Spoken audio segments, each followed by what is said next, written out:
En regardant les photos qu'il présentait à l'UNESCO, j'ai trouvé qu'il y avait une appréhension de la nature extrêmement pertinente, en tout cas pour un scientifique. La manière dont les coraux, par exemple, il les photographie, tient compte de la connaissance de l'habitat, de la mise en valeur des détails qui sont pertinents pour ce qu'on appelle les naturalistes, et puis un jeu avec la lumière qui donne envie de voir ce qu'il en est réellement et d'aller voir ce qu'il en est réellement, ce qui est pour moi une finalité formidable. Vraiment, il se nourrit du scientifique et il en fait quelque chose.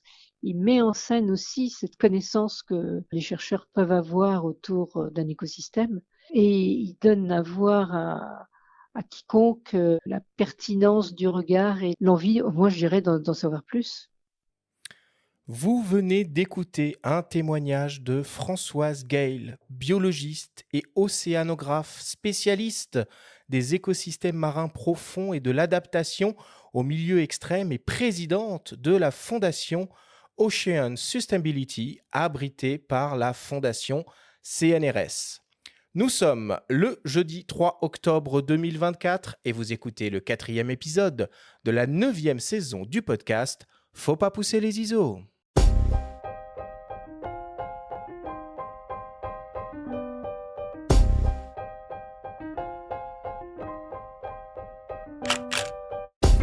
Bienvenue sur Faut pas pousser les ISO, le podcast hebdo pour tous les passionnés de photos et de vidéos. Je suis Arthur Azoulay, j'anime cette émission avec mon ami le journaliste Benjamin Favier. Aujourd'hui, pour la première émission au coin du feu de la saison 9 du podcast, nous avons le plaisir de recevoir le photographe sous-marin Alexis Rosenfeld, avec qui nous allons parler de son parcours, de ses engagements, de ses missions scientifiques et naturellement de ses images. Cette émission vous est présentée par Sony et sa gamme de boîtiers hybrides plein format photo et vidéo, qui depuis 10 ans innove et accompagne les professionnels, les créateurs et tous les amoureux d'images. Et ben c'est parti, 4e émission de cette 9e saison du podcast Faut pas pousser les ISO. Comment vas-tu ce matin, Benjamin ? Salut Arthur, mais je suis impatient. Ça fait un moment que je plonge dans l'œuvre d'Alexis et concordance des temps aussi, je dois dire. J'ai passé hier mon premier baptême en fosse, hier soir. Ah ouais ? Ouais, j'ai décidé de me lancer, tu vois, à force de recevoir des photographes sous-marins. Avec des bouteilles ou en apnée ? Bouteilles. Ok. On a reçu Franck Séguin, Laurent Balesta, Greg Lecoeur, aujourd'hui Alexis. Et je sais pas, j'ai envie d'aller voir ce qui se passe là-bas, quoi. Donc je suis impatient, excité comme un gosse là. C'est notre grand chelem des photographes sous-marins. Ouais. Bonjour Alexis, comment vas-tu ? Bonjour à vous deux, ça va bien, merci, je suis content d'être avec vous aujourd'hui. Ouais, c'est cool. Alors Alexis, si tu veux bien, je vais commencer par te présenter comme il se doit à nos auditeurs. Cela fait longtemps que tu explores le monde sous-marin. Tu découvres la plongée dès l'âge de 8 ans. À 11 ans, tu vas en Méditerranée pour la première fois et 6 ans plus tard, tu deviens le plus jeune moniteur d'état de plongée sous-marine grâce à une dérogation. Cela te permet d'être assistant lumière sous l'eau lors du tournage d'une émission intitulée Jacques le Dauphin avec Jacques Mayol, dont la vie a inspiré Le Grand Bleu. Attiré par les grands fonds, tu deviens scaphandrier, notamment pour le groupe Comex, pionnier dans le domaine de la plongée industrielle, où tu côtoies le fondateur Henri Germain Delauze, un homme très important dans ton parcours, devenu un ami. Parmi tes activités sous-marines, tu descends dans des piscines de centrales nucléaires. C'est à cette période que tu te formes à la prise de vue sous-marine de façon autodidacte et tes images paraissent dans le magazine Océan.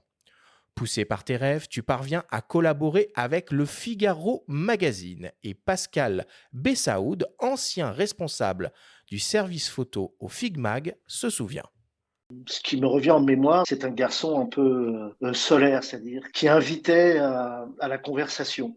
Il avait un regard pétillant, il était assez sûr de lui et surtout très curieux d'en savoir un peu plus sur le métier de photographe, curieux de savoir quel type de photographe animalier sous-marin travaillait avec nous et puis on a très vite partagé la même passion pour l'univers du vivant et surtout le monde des océans. C'était quelqu'un qui était à l'écoute, qui s'intéressait à ce que faisaient à la fois les photographes staffeurs, mais aussi tous les photographes pigistes ou d'autres photographes qui travaillaient dans des journaux concurrents, internationaux ou pas.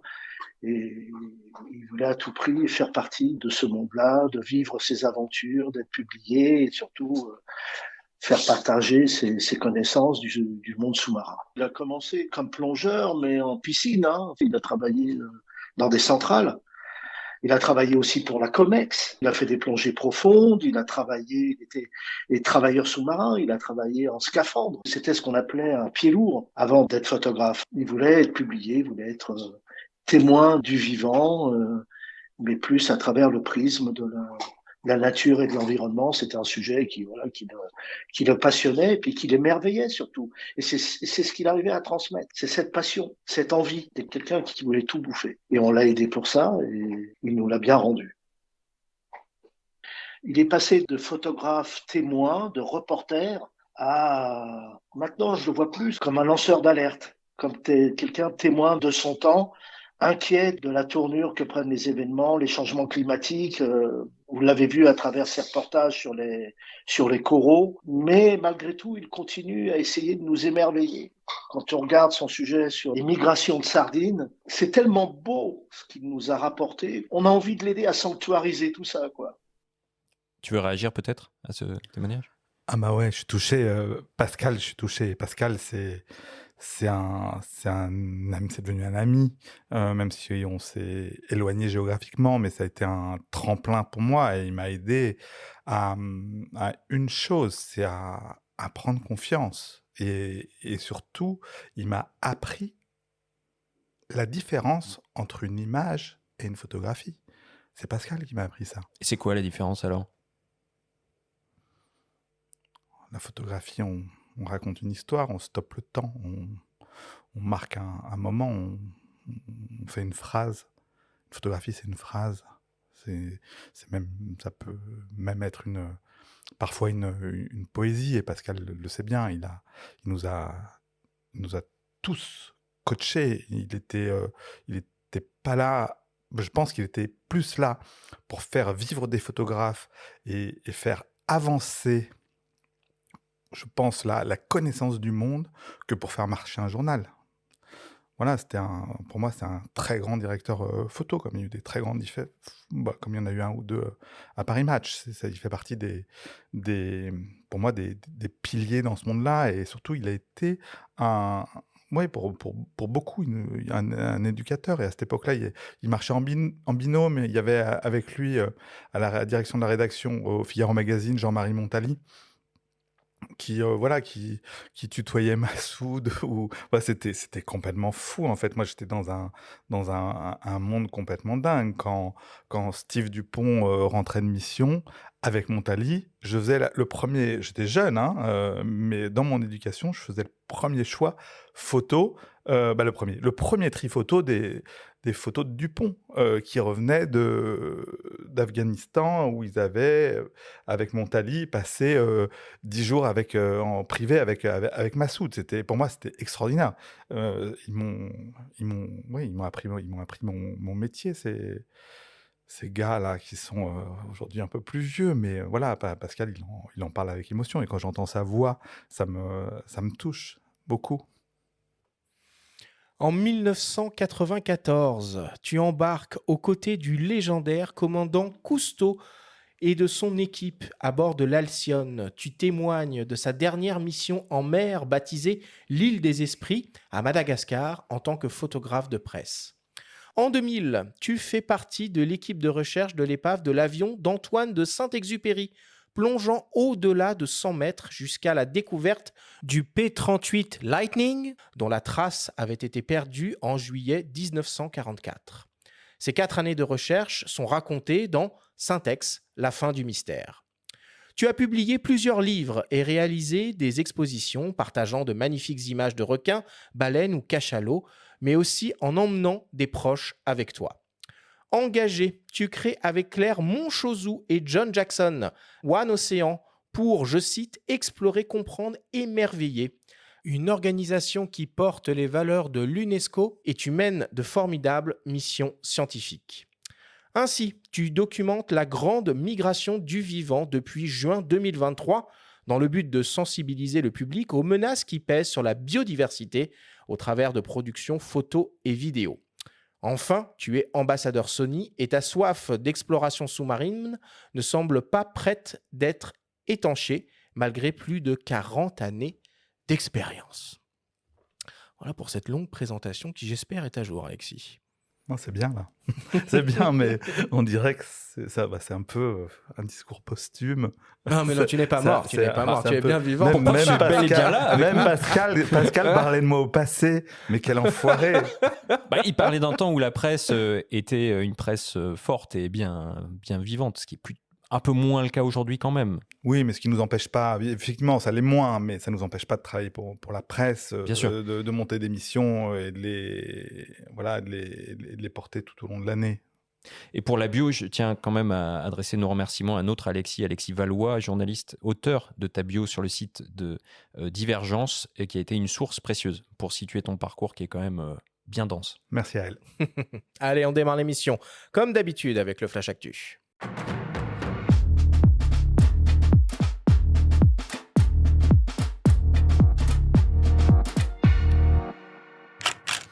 Cette semaine, dans le Flash Actu, Tamron lance une nouvelle focale fixe macro. Leica décline son Q3 avec une nouvelle optique et Phase One offre une nouvelle optique à son concept XC.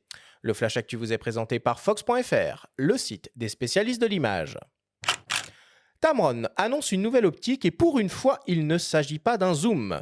Le constructeur enrichit sa gamme avec une focale fixe macro de 90 mm qui est déclinée en monture Sony E et Nikon Z. Le nouveau Tamron 90 mm f2.8 DI3 macro VXD exploite une formule optique complexe composée de 15 lentilles réparties en 12 groupes avec 4 verres à faible dispersion. L'objectif offre une ouverture maximale de f2.8 associée à un diaphragme circulaire à 12 lamelles pour des effets de profondeur de champ marqués, un bokeh doux et des transitions du flou au net harmonieuses. Il offre une distance minimale de mise au point de 23 cm et donc un rapport de grossissement maximal de 1:1 en macro. L'autofocus est assuré par une motorisation VXD qui est réputée pour sa rapidité, sa précision et surtout son silence.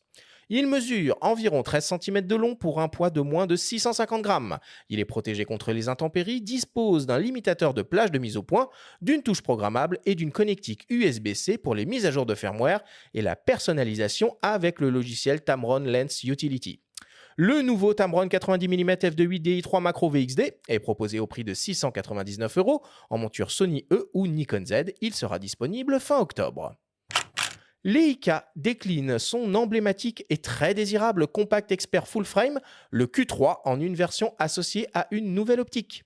Si le Q3 original exploite une optique 28 mm f1.7 Sumilux, le nouveau Q3 43 passe donc au 43 mm f2 Apo Summicron. Avec ce nouveau boîtier, qui, mis à part l'optique, est exactement le même que le premier modèle, Leica veut offrir une expérience photographique plus proche de la vision humaine avec des perspectives plus naturelles. Au programme de cette nouvelle optique, 11 éléments répartis en 8 groupes avec 7 lentilles asphériques et une correction apochromatique. Leica promet des images exceptionnellement nettes et contrastées dans toutes les conditions lumineuses. Le système de recadrage offert par Leica grâce au capteur de 60 millions de pixels monte donc jusqu'au 150 mm avec le Q3 43 contre 90 mm sur le Q3 original.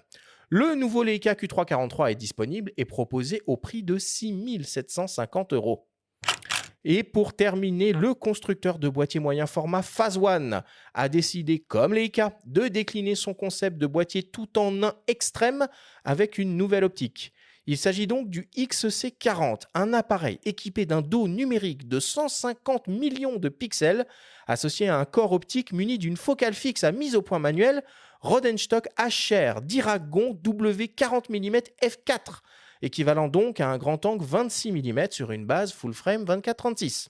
Cette optique dispose d'une obturation centrale électromagnétique testée sur plus de 500 000 déclenchements et de lamelles d'iris, 5 au total, en fibre de carbone. Le dos numérique, pour sa part, exploite un capteur Sony BSI moyen format de 150 millions de pixels avec une dynamique annoncée de 15 IL. une sensibilité maximale de 25 600 ISO et une rafale à 2 images par seconde. La visée se fait à l'écran et l'appareil dispose d'une très belle poignée latérale en bois pour la prise en main. Le Phase One XC40 IQ4 est proposé à 20 290 $, soit plus de 18 000 €.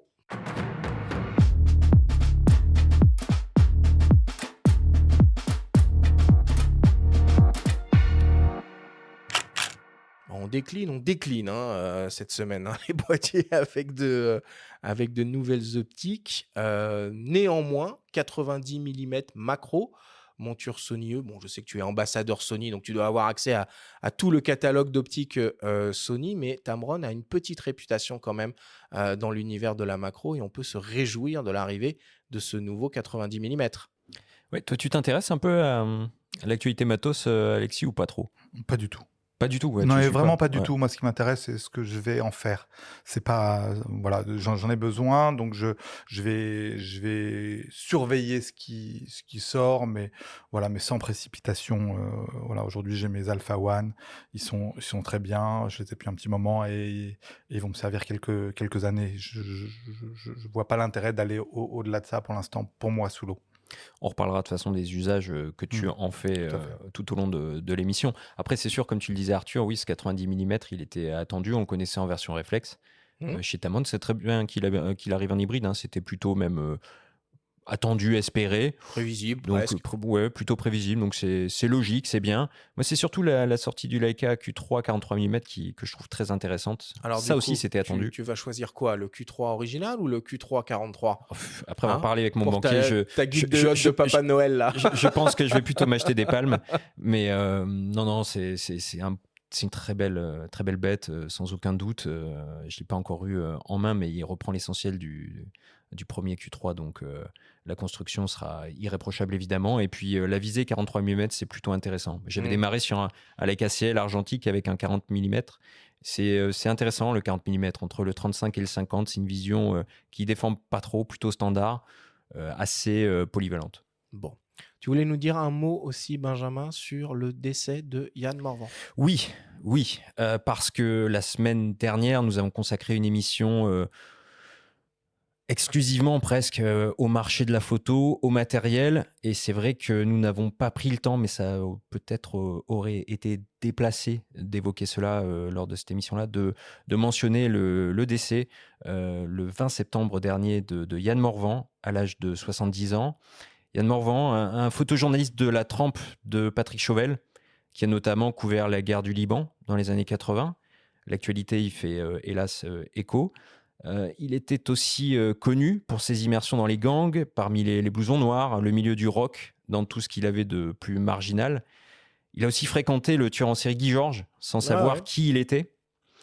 J'avais eu la chance de le rencontrer, Yann Morvan. Nous avions discuté pendant près de 2 heures à la terrasse d'un café. C'était à l'occasion de la sortie de la biographie Reporter de guerre, signée Aurélie Taupin, aux éditions de La Martinière, parue en 2012.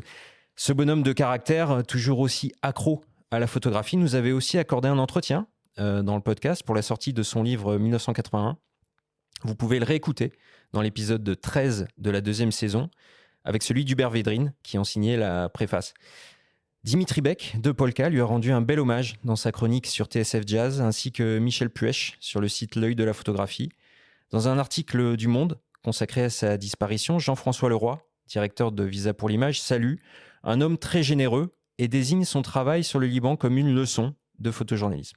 Oui, moi j'ai eu le plaisir de croiser Morvan à la grande époque du Figaro. Et oui, c'est des gens qui nous marquent. Je suis un petit peu plus jeune bien plus jeune que lui. Et c'est des gens qui nous marquent. Et après, j'ai suivi avec beaucoup d'attention le travail extraordinaire de Morvan et de Bouvet sur Tu as raison de mentionner Eric Bouvet, qu'on a reçu ici. Ils étaient liés sur des caractères complètement divergents, différents. Je ne sais pas comment on peut les appeler. Réputés difficiles. Mais les deux. Et, mais un travail photographique à la chambre qui est sur l'Hexagone notamment. Sur l'Hexagone, oui. Ouais. Okay, voilà. Tu as raison de le rappeler. Allez, on va clôturer le Flash Actu là-dessus. Benjamin, c'est le moment de ta chronique hebdomadaire, ta story. Et cette semaine, tu nous emmènes sur le continent africain avec la sortie d'un ouvrage technique dédié à la pratique du safari. La story vous est présentée cette semaine par Sony et sa gamme de boîtiers hybrides plein format photo et vidéo qui, depuis 10 ans, innove et accompagne les professionnels, les créateurs et les amoureux d'images.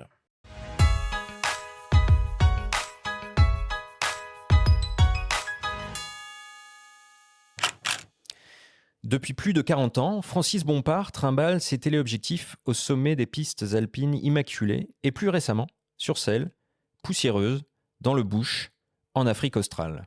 Il en tire un ouvrage aux éditions Erol sous la forme d'un précis technique pour réussir ses photos de safari. Lui-même se définit comme un safari junkie, sidéré par la beauté des vastes étendues du Botswana dès son premier voyage là-bas.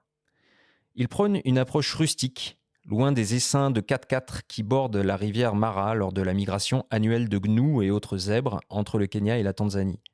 En cela, il considère le Botswana comme le dernier sanctuaire de la faune sauvage africaine. Le Botswana, vu qu'on est complètement immergé dans les parcs, qu'on campe, j'ai pas du tout un truc en lodge ou comme un hôtel en pleine brousse le soir, non, on campe, c'est un tout petit peu plus roots. Et ça permet de partir très tôt le matin, bien avant les gens qui sont dans les lodges ou qui sont en dehors des parcs et qui rentrent dans le parc à partir d'une certaine heure. Ça permet de rentrer plus tard le soir. Donc ça permet d'avoir des espèces de moments qui sont uniques. On n'est jamais tout seul, hein. Il y a peut-être une ou deux autres voitures avec vous parce que le safari commence à être quelque chose de couru. Mais il n'y a pas la surfréquentation qu'il peut y avoir. Quand je regarde quelques photos du Masai Mara, quand il y a la migration des gnous et qu'il y a 100 bagnoles d'un côté de la rivière et 100 bagnoles de l'autre côté, même si le spectacle est magnifique quand on regarde en bas, pour moi, ça tue le moment, quoi. Donc voilà, c'est ça qui est exceptionnel au Botswana pour moi. Et alors peut-être que ça ne durera pas, hein, peut-être que la surfréquentation va venir aussi, mais les routes sont beaucoup moins faciles, c'est beaucoup moins organisé, c'est encore, je dirais que c'est un peu le dernier sanctuaire. Dans son livre, il dresse une liste d'accessoires à prendre dans sa valise. Il donne aussi quelques astuces quant au type de véhicule à privilégier sur place, certains étant spécifiquement conçus pour les photographes. Bien sûr, il partage de nombreuses images et anecdotes liées au comportement d'espèces emblématiques, notamment les membres du Big Five, ou plus rares, tels le ratel ou le lycaon. Mais comment Francis Bompard voit-il le futur de cette attraction de luxe ? A-t-il lui-même changé ses habitudes en tant que visiteur régulier de ces contrées lointaines ? Moi, au début, j'allais 5 fois par an en Afrique. Maintenant, j'essaie de grouper complètement tous les safaris les uns derrière les autres. Là, je suis resté presque 2 mois au printemps dernier pour avoir un seul vol avion, quoi. Et puis, ça va pas s'arranger. De toute façon, la pression qui existe sur la faune sauvage, elle est créée aussi par la surpopulation. C'est-à-dire qu'on a une population humaine qui se développe. On va arriver à 10, 11 milliards de personnes sur une planète qui serait normalement capable d'en supporter 5, 6. Ça veut dire que les gens vont avoir besoin de territoire et que ces territoires, ils vont les prendre sur la faune sauvage. Donc, hormis les bouts de parc qui resteront, je pense qu'on est sur un déclin complet de ce genre d'activité, de ce genre de voyage. Chose inhabituelle, il adresse, dès le début de l'ouvrage, de copieux remerciements aux gens qu'il a accompagnés. Il rend aussi hommage à son guide sur place et souhaite continuer de voyager et pratiquer sa passion au Botswana en maintenant une structure légère. J'ai rencontré un guide là-bas, on est devenus très amis. Le principe du voyage, c'est que moi, je paye mon billet d'avion. Je ne suis payé par personne. Il m'héberge gratuitement quand je emmène des gens. Ce qui fait que tous les gens que j'emmène me permettent, moi, de faire des safaris et de faire des photos. Et donc, c'est pour ça que je les remercie aussi, quoi. Voilà. La plupart des gens, ils reviennent 2, 3 fois, quoi. C'est toujours des gens que je connais quasiment. Je fais pas du tout de commercial avec ça. Son amour pour les mammifères terrestres a donné naissance à un rendez-vous annuel éléphantesque sous forme d'exposition photo dans les rues de Chambéry. Une manière pour lui de continuer à sensibiliser le grand public sur un monde en voie de raréfaction.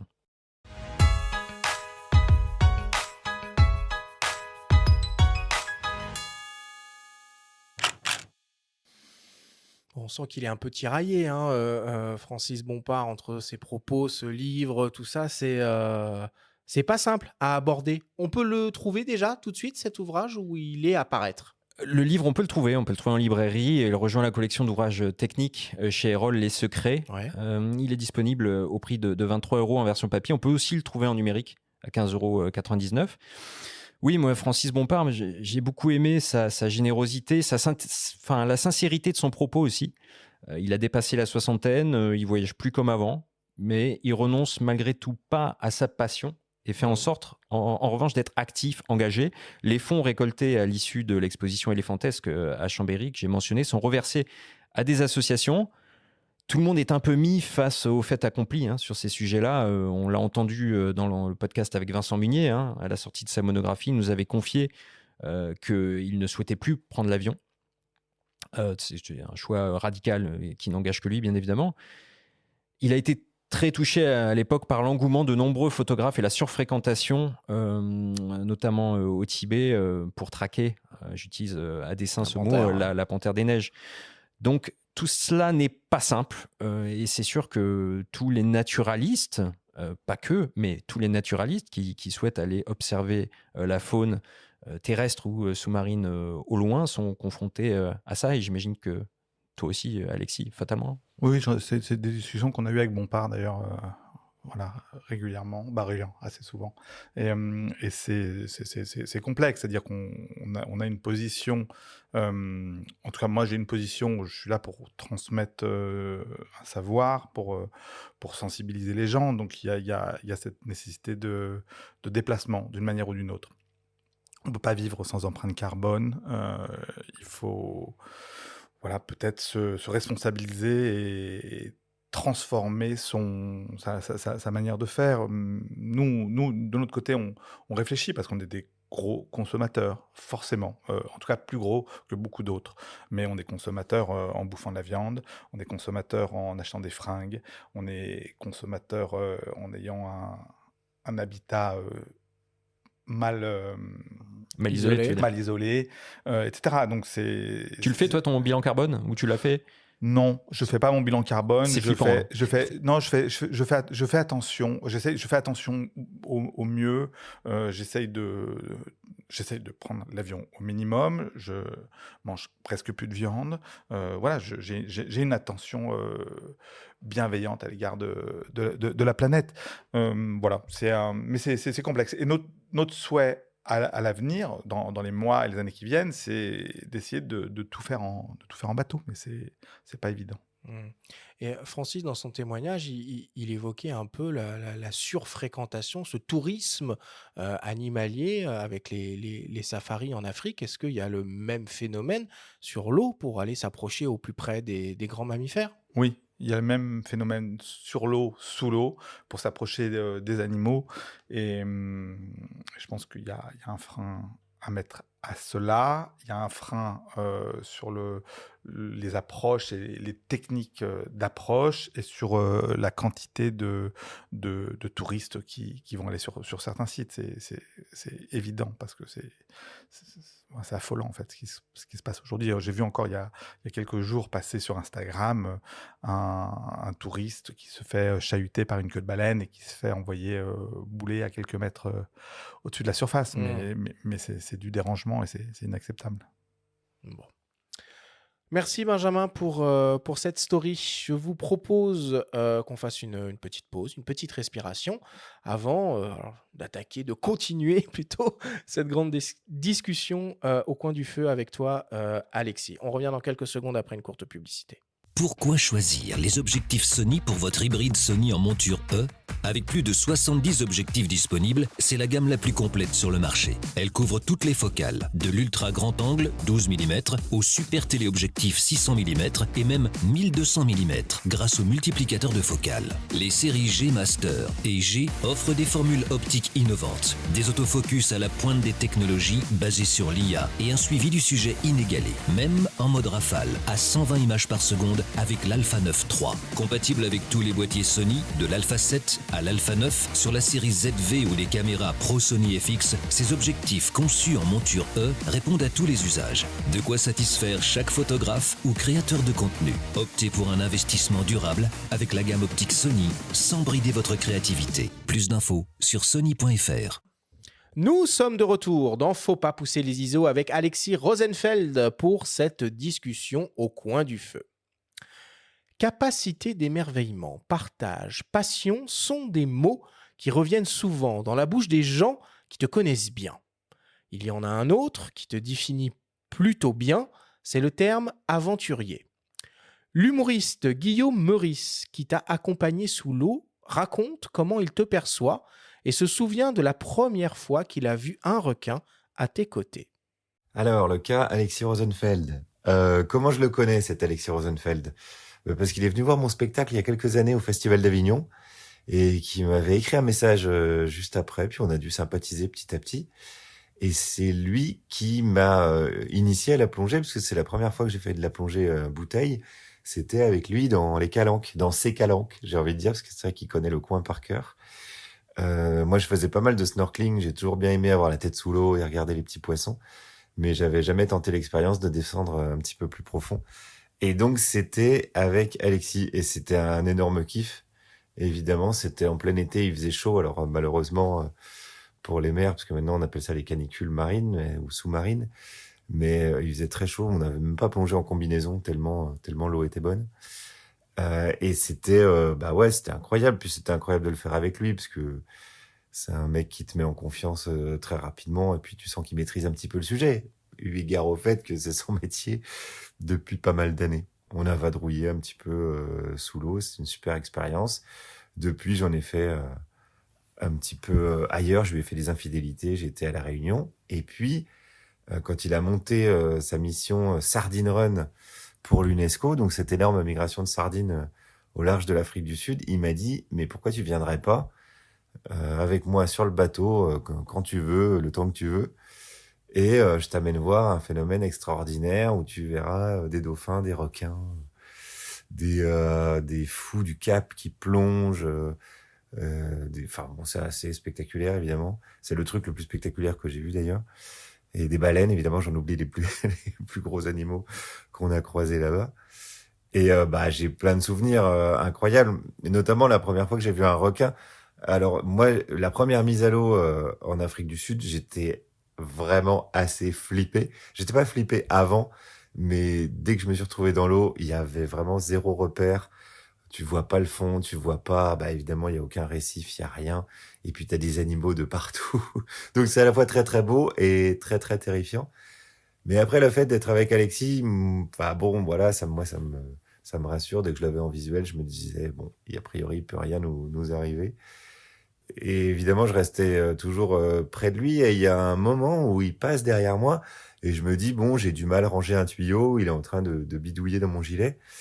Et je sens qu'il me retourne dans l'eau, qui me fait pivoter dans l'eau pour me montrer quelque chose. Et là, je me retrouve face à face avec un requin. Alors, je crois que c'était un requin bronze ou requin cuivre, je crois qu'on les appelle. Il y a deux manières de les nommer. Et ouais, ma première rencontre avec un requin, voilà, c'est Alexis qui nous a présenté. Et c'était très majestueux. Ça m'a pas fait peur, ça, pour le coup.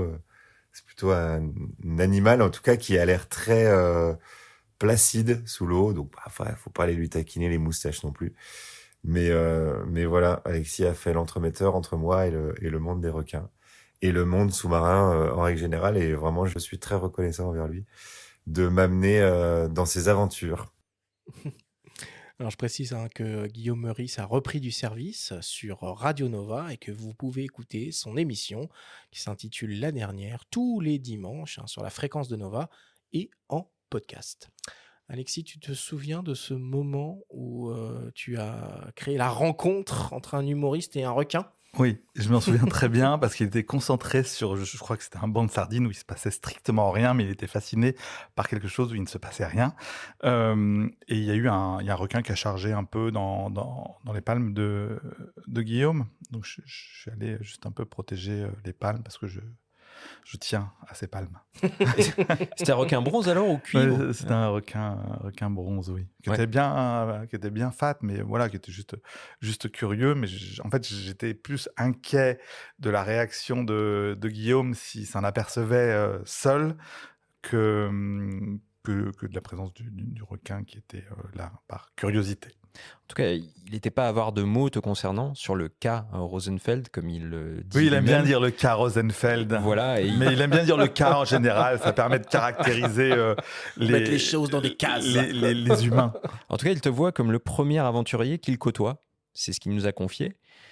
Tu te vois ainsi comme un aventurier, un explorateur ? Non, aventurier, non. Je sais qu'il aime bien ce mot-là, ça l'excite un peu. Mais je sais qu'il aime bien ce mot-là. Moi, j'aime pas tellement parce que l'aventure, c'est peut-être un petit peu le raté de ce qu'on fait. L'exploration, oui, complètement. L'exploration, c'est la curiosité, c'est d'aller en quête de connaissances et de savoir. C'est de la curiosité acerbée, l'exploration. L'aventure, c'est quand cette exploration vire un peu au cauchemar et où il y a une embrouille et ça devient de l'adré. Et moi, je suis pas en quête d'adré, ça ne m'intéresse pas. Si je veux de l'adré, je vais faire un saut en parachute, un saut à l'élastique, du bobsleigh. Ou là, quand je suis dans l'eau, non, je n'en veux pas. Pour certains, plonger au milieu des requins, ça peut être de l'adré, comme tu dis. Pas la recherche. Moi, j'ai pas du tout envie de ça en fait. Je recherche pas ça. Voilà, l'aventure, il y a une notion d'adrénaline et de mise en danger. Et dans tout ce que je fais, les gens qui m'accompagnent, les membres de l'équipe, il y a pas cette recherche de dire ouais, on est des super héros, on va je sais pas quoi, plonger très profond, plonger sans masque et sans détendeur avec 20 000 dauphins. Ah non, mais là effectivement, on n'est pas du tout là-dedans. Donc voilà, et l'aventure pour moi, c'est Red Bull et c'est d'aller chercher ça. Et j'en ai pas le souhait. Dans ta présentation, on a évoqué le fait que tu as travaillé à un moment donné aux côtés du commandant Cousteau. Qu'est-ce que ça a changé pour toi de côtoyer ce grand monsieur? Et est-ce que ça a un impact encore aujourd'hui sur la manière dont tu conçois et réalises tes missions, on va dire? Oui, ça a changé énormément de choses. Lui, il a déjà changé beaucoup de choses dans notre monde. C'est-à-dire que c'était, je dirais, le premier influenceur. Cousteau, il avait tout compris, hein, à la fois sur sa mise en scène, sur son branding, sur les histoires qu'il racontait, sur l'incarnation de ses missions, sur la vie de son équipe. Il a inventé des objets ou des outils pour travailler différemment. C'était un gars, voilà, le commandant Cousteau, il est iconique. C'est waouh, c'est limite un personnage de Marvel et un super-héros pour moi, Cousteau. Ce qu'il m'a permis de réaliser, c'est de comprendre très rapidement que je pouvais quasiment tout faire. Quasiment. C'était inatteignable le fait d'aller chez Cousteau. Inatteignable. Tout le monde voulait aller chez Cousteau. Lui n'était pas accessible, ou très peu. Et j'ai réussi à y aller. Voilà, parce que j'avais un peu les copains, beaucoup de culot et vachement d'audace. Et c'est cette audace qui m'a permis d'embarquer sur Alcyone, sur cette mission L'île des Esprits, où je suis resté quelques mois à Madagascar avec toute l'équipe, John notamment, dont on parlait tout à l'heure, qui est à l'origine de la fondation John Jackson. John Jackson. Il y avait François Sarano aussi, certainement. Il y avait Sarano, oui, bien sûr. Il était le chef de mission, Sarano. Puis c'était des rencontres, avec des personnages de légende. François en fait partie. Et il le raconte très bien. Et lui, il a vécu pendant 10, 15 ans, peut-être 20 ans avec Cousteau. Moi, j'ai fait une mission qui était exceptionnelle. Puis c'était super de rencontrer, de rentrer dans le petit écran et de vivre cette histoire qui était l'histoire de l'homme au bonnet rouge, de l'homme qui parle au dauphin, de l'homme qui invente probablement une partie de la plongée et surtout qui donne ce goût à tellement de gens d'aller explorer et de vouloir protéger l'océan. C'était un des premiers lanceurs d'alerte pour moi, avec Tazieff, Herzog, Paul-Émile Victor. Voilà, c'est des grands bonhommes de l'exploration, mais ce ne sont pas des aventuriers. Et toi, tu as l'air d'avoir le sens de la camaraderie aussi, ou en tout cas la volonté de partager tes expériences, puisqu'on l'a entendu, tu as amené Guillaume à tes côtés, et tu as surtout, on a l'impression que tu n'es jamais blasé, que tu es toujours dans la position un peu du gosse, qui a une capacité à être émerveillé. Ça devient d'où tout ça ? Bon, je crois que ce sont les rêves. C'est cette envie de rêver, de rêver la nuit et de rêver les yeux ouverts et de transformer ce que j'ai fait la nuit en réalité le jour. C'est juste ça. Mais parce que le terrain de jeu est illimité. Sur le partage, c'est parce que c'est sympa de faire ça en bande. Et c'était ça à l'origine, c'était de dire on fait en bande et en bande on se marre, on partage des choses, on peut comprendre plus vite, on peut s'aider aussi, et c'est en étant en bande qu'on grandit.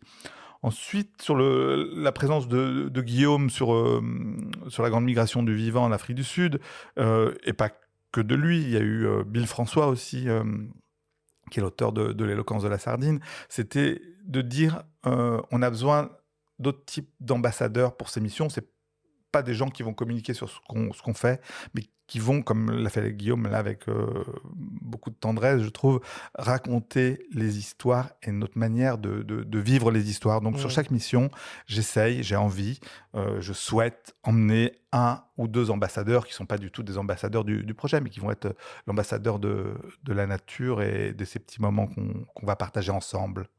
On peut aussi conseiller à nos auditeurs d'écouter l'excellent podcast Mission Poséidon qu'a fait Guillaume Meurice pour France Inter à l'époque.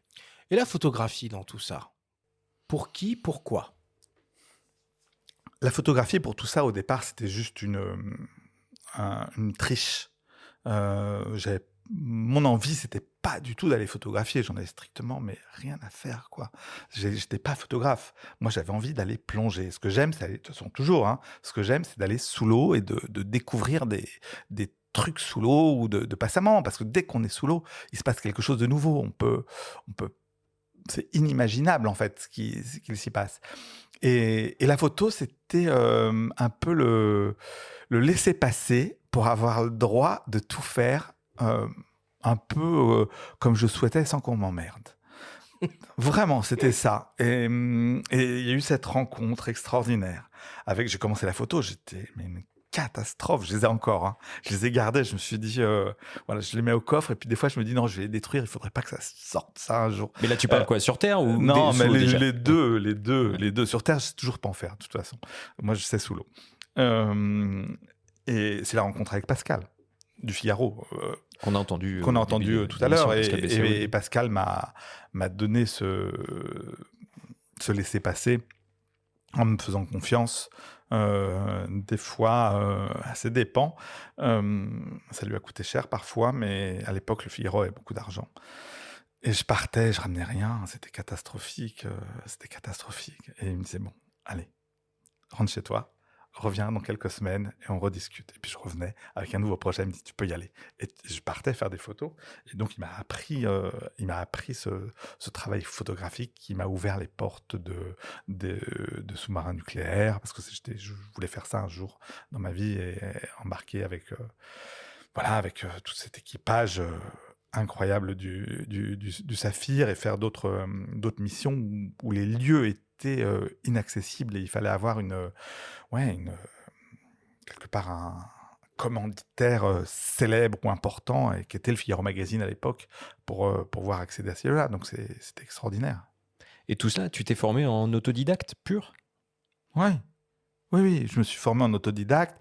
Je passais mes soirées du jeudi soir à Paris avec Pascal Bessaoud au Figaro où on projetait tous les grands photographes parce qu'ils recevaient les diapos et je devais apprendre. Et donc, en fait, il me passait les carousels. On était tous les deux dans la salle de projection au 7e étage.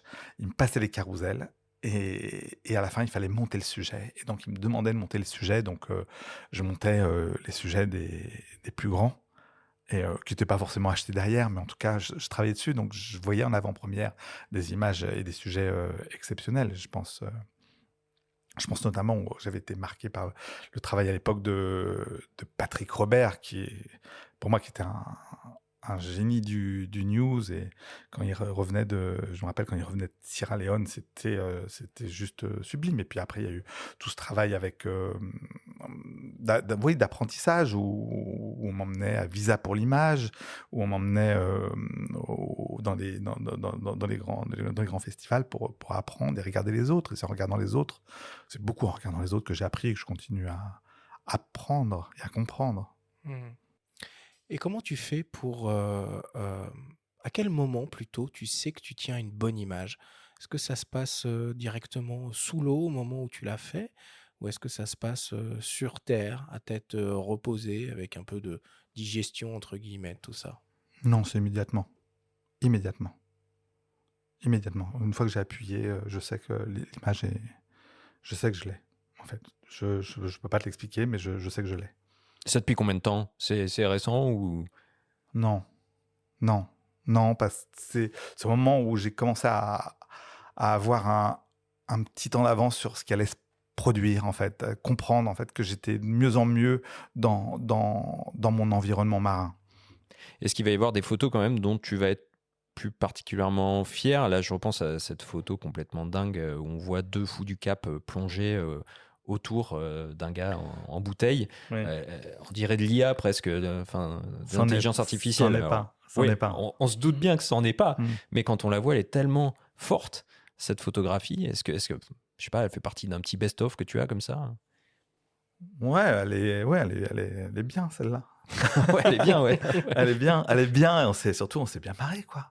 Et on raconte une histoire, on raconte l'histoire de cette grande migration. Steven, Surina, c'est un caméraman qui travaille dans mon équipe. Et il s'est retrouvé d'un coup, voilà, il y avait une attaque de fous du Cap qui venaient piocher autour de nous les sardines. Je m'éloigne de lui, le phénomène se ralentit un peu, et puis à un moment ça redémarre, et autour de Steven, il y a ces oiseaux qui arrivent et qui l'escortent, les ailes ouvertes. Voilà, et Steven, qui est un super plongeur, avait une très belle attitude dans l'eau, donc voilà, merci aux oiseaux, merci à Steven. Moi, j'ai juste appuyé sur le bouton, et vachement merci à Sony. Et du coup, je me corrige, j'ai dit image, c'est donc une photographie, naturellement. Ah bah là, c'en est une, ouais. Ouais, vraiment. Alors, on l'a évoqué à travers ton parcours en début d'émission. Tu as l'habitude de monter des projets de très grande envergure avec One Ocean, dont tu fais partie des créateurs et qui porte les valeurs de l'UNESCO. Mathieu Guevel, directeur de communication à l'UNESCO, nous explique l'importance de cet engagement et ton rôle en tant que photographe qui consiste à rendre visible l'invisible. L'UNESCO et la Fondation One Ocean ont établi un accord de coopération depuis plusieurs années maintenant qui vise à renforcer et à éclairer le travail de sensibilisation scientifique de l'UNESCO sur l'océan. L'UNESCO a énormément de chercheurs, l'UNESCO a énormément de travail, de recherche scientifique sur la préservation de l'océan, sur les écosystèmes marins et sur l'urgence à les protéger. Et l'UNESCO cherche à s'associer à des artistes, à des photographes, à des vidéographes qui sont capables de mettre ces chiffres en images et qui sont capables de raconter des histoires.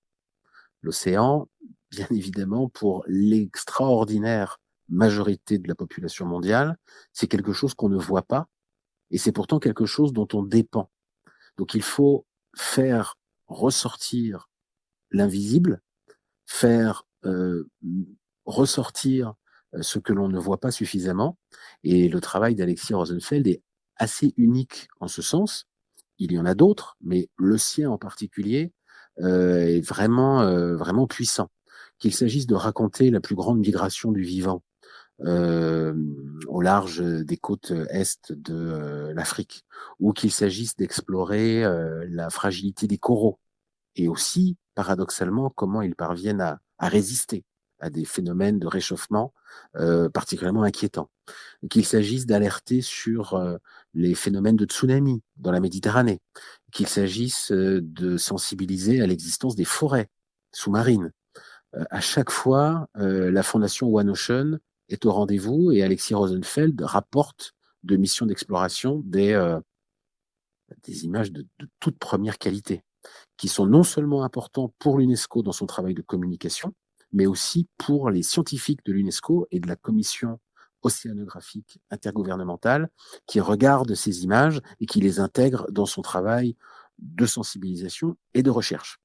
Donc, on a là que ce soit pour monter des petits films, que ce soit pour proposer des documentaires, que ce soit pour monter des expositions, ou que ce soit pour monter des opérations de sensibilisation à plus grande échelle, un matériel visuel de tout premier ordre. Quand on sait en plus que les coulisses de ce travail sont intéressantes à raconter, parce que Alexis Rosenfeld utilise, là aussi, avec d'autres, mais y compris lui, des appareils de dernière génération, des drones ou des caméras téléguidées qui descendent à des grandes profondeurs, à plus de 1000 mètres, ou des propulseurs qui permettent de suivre des animaux dans le respect des écosystèmes marins. On arrive évidemment à faire ouvrir les yeux sur les réalités de l'océan, et ça, c'est quelque chose qui est particulièrement important pour l'UNESCO.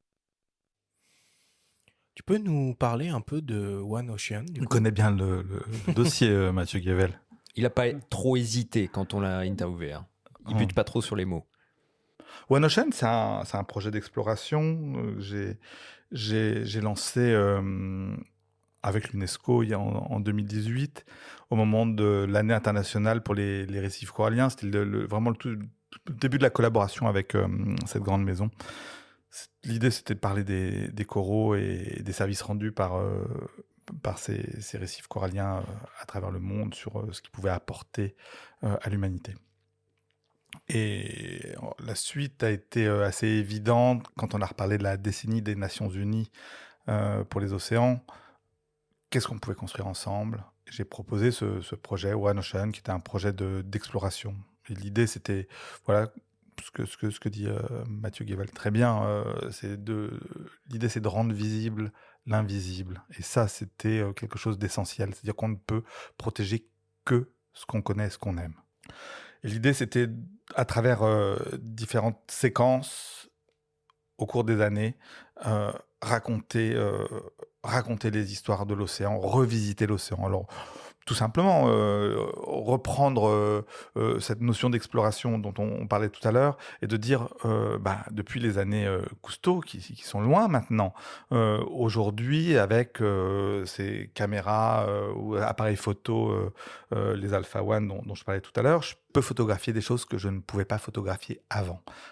Avec les recycleurs, ces appareils respiratoires qui nous mélangent nos gaz, nous préparent nos gaz, on peut aller bien plus profond, bien plus longtemps. On peut faire des veilles ou des affûts, comme on fait des affûts au Tibet ou dans les forêts pour observer des animaux, parce qu'on a du temps.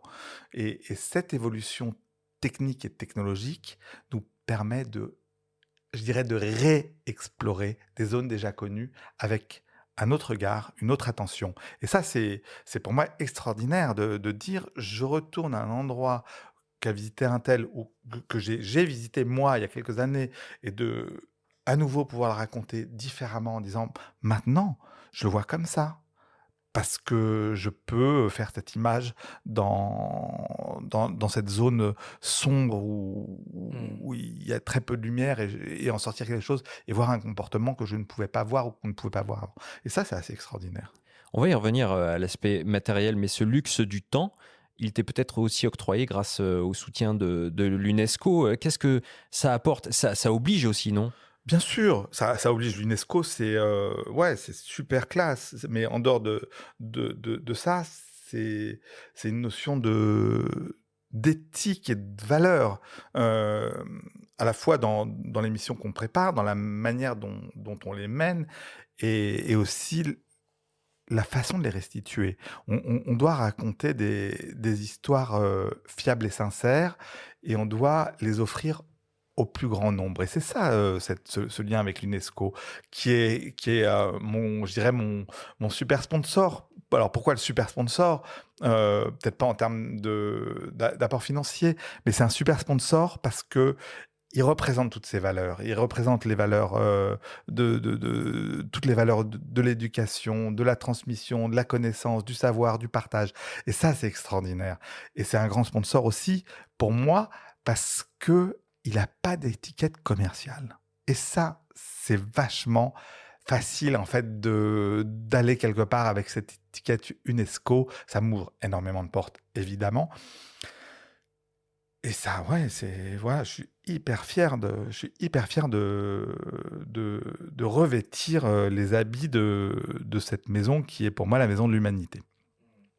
Il faut juste, l'idée cette idée, je l'ai depuis longtemps de collab avec l'UNESCO. Je savais pas le cheminement, je savais pas comment arriver à l'époque à l'UNESCO, et c'est quand Yann Arthus Bertrand avait commencé sa Terre vue du ciel, qui était à l'époque sponsorisé par l'UNESCO et par Fujifilm de mémoire. Et je me suis dit, mais c'est génial qu'il fasse ça sur Terre, Yann Arthus, et un jour il faudra le faire sous l'eau. Donc c'est à lui que je dois un peu la petite idée du départ. Il a eu beaucoup d'influence. C'était le premier influenceur photo, Yann Arthus Bertrand. C'est impressionnant le nombre de photographes qui ont emboîté. À l'époque. Ouais, à l'époque, bien sûr. Ouais. Est-ce qu'on peut rentrer un peu plus dans le détail? Est-ce que tu peux nous parler du projet La Grande Migration du Vivant pour qu'on comprenne bien de quoi il retourne? Ah oui.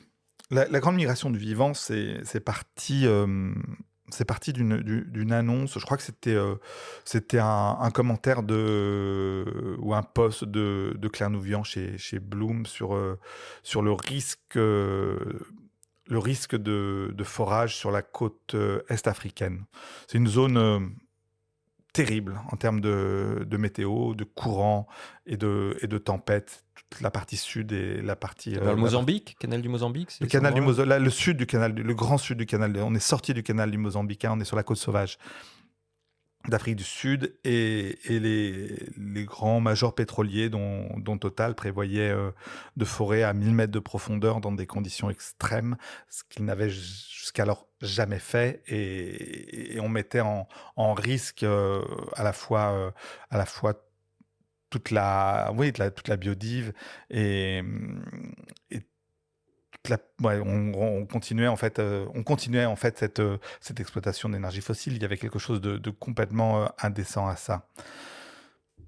Moi, avec le projet One Ocean, je m'étais dit qu'est-ce que je peux faire? Je vois ça, j'en parle autour de moi, et je dis, moi je peux le raconter en fait. Je peux raconter cette migration, ce phénomène, cette pulsion animale extraordinaire. Je peux pas me battre contre Total, sauf avec mes petites photos, ou de mettre mes petites photographies au service d'eux. Mais j'ai pas le pouvoir d'un Greenpeace ou d'un Bloom ou d'une autre organisation comme celle-ci. Donc je me suis dit, on va faire un travail de constat, et on va aller expliquer, montrer ce qui est cet endroit exceptionnel et le danger auquel il fait face. Et tu sensibilises aussi beaucoup en montrant la beauté, forcément. Tout à l'heure, Guillaume Meurice a parlé du Sardine Run. Tu peux nous expliquer un peu ce que c'est? Ça s'imbrique, ça, dans la migration du vivant? C'est cette grande migration. Moi, j'ai voulu l'appeler la grande migration du vivant parce que c'est la plus grande migration animale qui se produit sur Terre. C'est une migration de sardines qui part... qui naît au sud de l'Afrique, vers le Cap. Il y a deux zones où cette naissance de sardines, et elles vont remonter le contre-courant à Goulas, toute la côte est africaine, et circuler quasiment jusqu'au Mozambique, et elles sont poursuivies, ces sardines, ces milliards et de milliards de sardines. C'est des bancs qui sont énormes. Vu du ciel, on dirait un serpent. Noir tellement il est dense et il est grand. Et autour de ça, il y a des dizaines, voire des centaines de milliers de dauphins. Il y a 200 000 fous du Cap. Il y a des requins, il y a des baleines. C'est une orgie naturelle exceptionnelle. Et donc on a été assistés, nous, à la triste fin des sardines. Et l'idée, c'est de raconter cette pulsion animale hallucinante, en allant plonger avec ces animaux et montrer à travers le très beau comment ils pouvaient être mis en danger. Donc on se retrouve dans des histoires avec l'équipe qui sont fabuleuses. C'est-à-dire qu'il faut passer une barre de vagues tous les jours. Bon, moi, je ne me suis pas marré à le faire, hein, mais les autres se sont bien marrés. C'est un truc, je trouve ça absolument terrible parce que justement, c'est peut-être un peu de l'aventure et il y a de l'adrénaline et ça m'a pas plu. Mais il fallait passer cette barre de vagues et on se retrouve ensuite pendant 10-12 heures en pleine mer avec voilà la bande de copains parce qu'en fait c'est une super bande de copains. C'est Thomas Labouras, c'est John Jackson avec qui je fais les 400 coups depuis pas mal d'années. Et Steven, dont on parlait, Armel Louis, qui filme pour nous maintenant depuis quasiment 2 ans et qui fait un travail exceptionnel.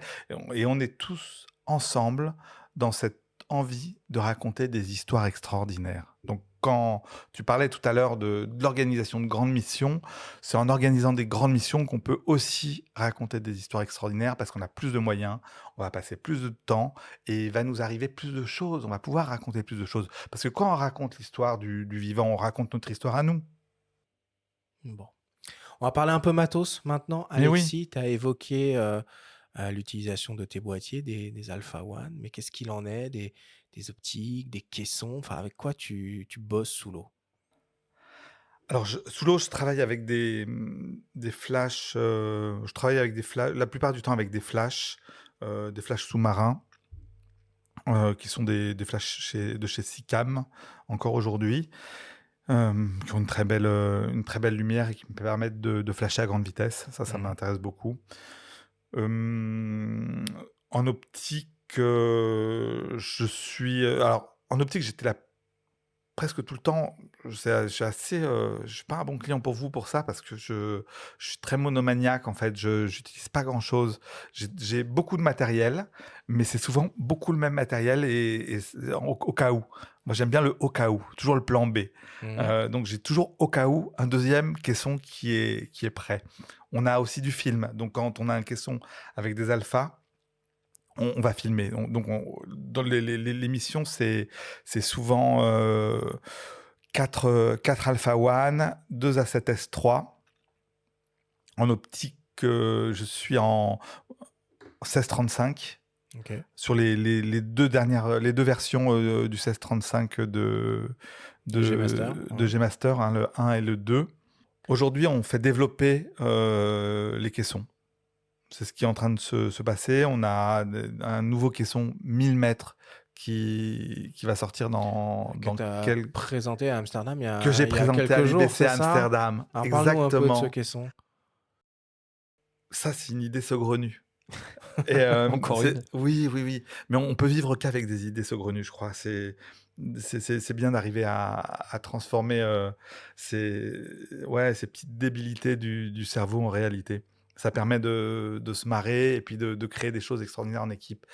L'idée de ces questions, c'est toujours cette phrase rendre visible l'invisible. On pourra protéger les grands fonds que s'il y a des décisions politiques fortes et que si on motive les gens à aimer ces grands fonds et à leur faire voir ce qui s'y passe. Cette caméra 1000 mètres, alors il y a une version pour l'Alpha One et une version pour la Burano, qui est la caméra, une des grandes caméras de chez Sony. Est développée dans un système de caisson qui avait été mis en œuvre au départ pour un télescope abyssal pour aller capter les neutrinos. Donc, on a récupéré cette technologie avec un ingénieur qui bosse avec nous et on va piloter cette caméra ou cet appareil photo soit sur un ROV, c'est un robot télécommandé, soit sur un sous-marin habité. Et on a juste un câble Ethernet qui nous ramène l'ensemble des données, qui nous permet de donner des ordres au SDK, je crois que ça s'appelle, hein, c'est le système de pilotage voilà, exactement. Ouais. Et donc, on a une interface qu'on crée pour nous, on a un retour image et je peux être sur mon 1635 ou sur une autre optique à faire un point, à faire un changement de point, à travailler sur un zoom, maintenant parce que les optiques sont motorisées chez Sony. ou à changer l'ensemble des paramètres de l'Alpha One. Et c'est extraordinaire. Donc, en poussant un peu l'idée, on va aussi mobiliser une autre lumière, c'est-à-dire on va détacher une lumière. Ce qui est compliqué sous l'eau, Parce qu'à 1000 mètres, il n'y a pas de lumière, on est d'accord? à 1000 mètres, il y a zéro lumière. Voilà. C'est le noir absolu.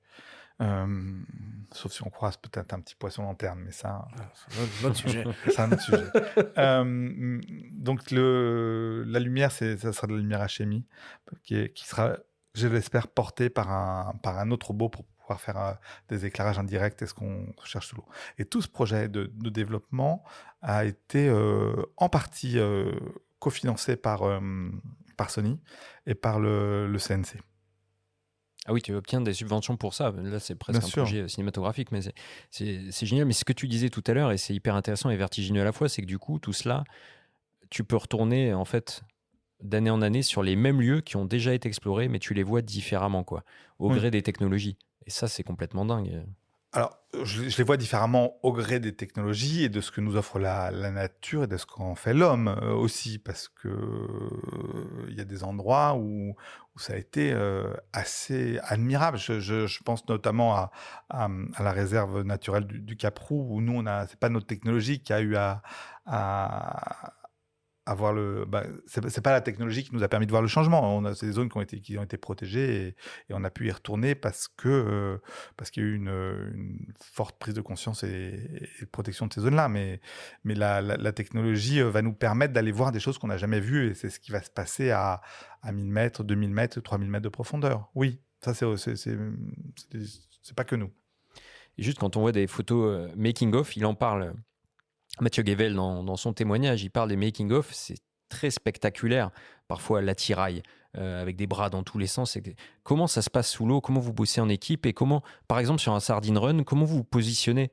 Tu disais 10-12 heures dans l'eau, vous êtes à quelle distance de la surface et vous vous coordonnez comment les Sur uns les la autres? grande migration du vivant, on passe 10-12 heures en mer. Dans l'eau, non, parce que dans l'eau, c'est à chaque fois des petites incursions qui sont extrêmement surveillées par les gens qui nous font la surface. Les courants sont très forts. C'est des courants des fois de 4-5 nœuds.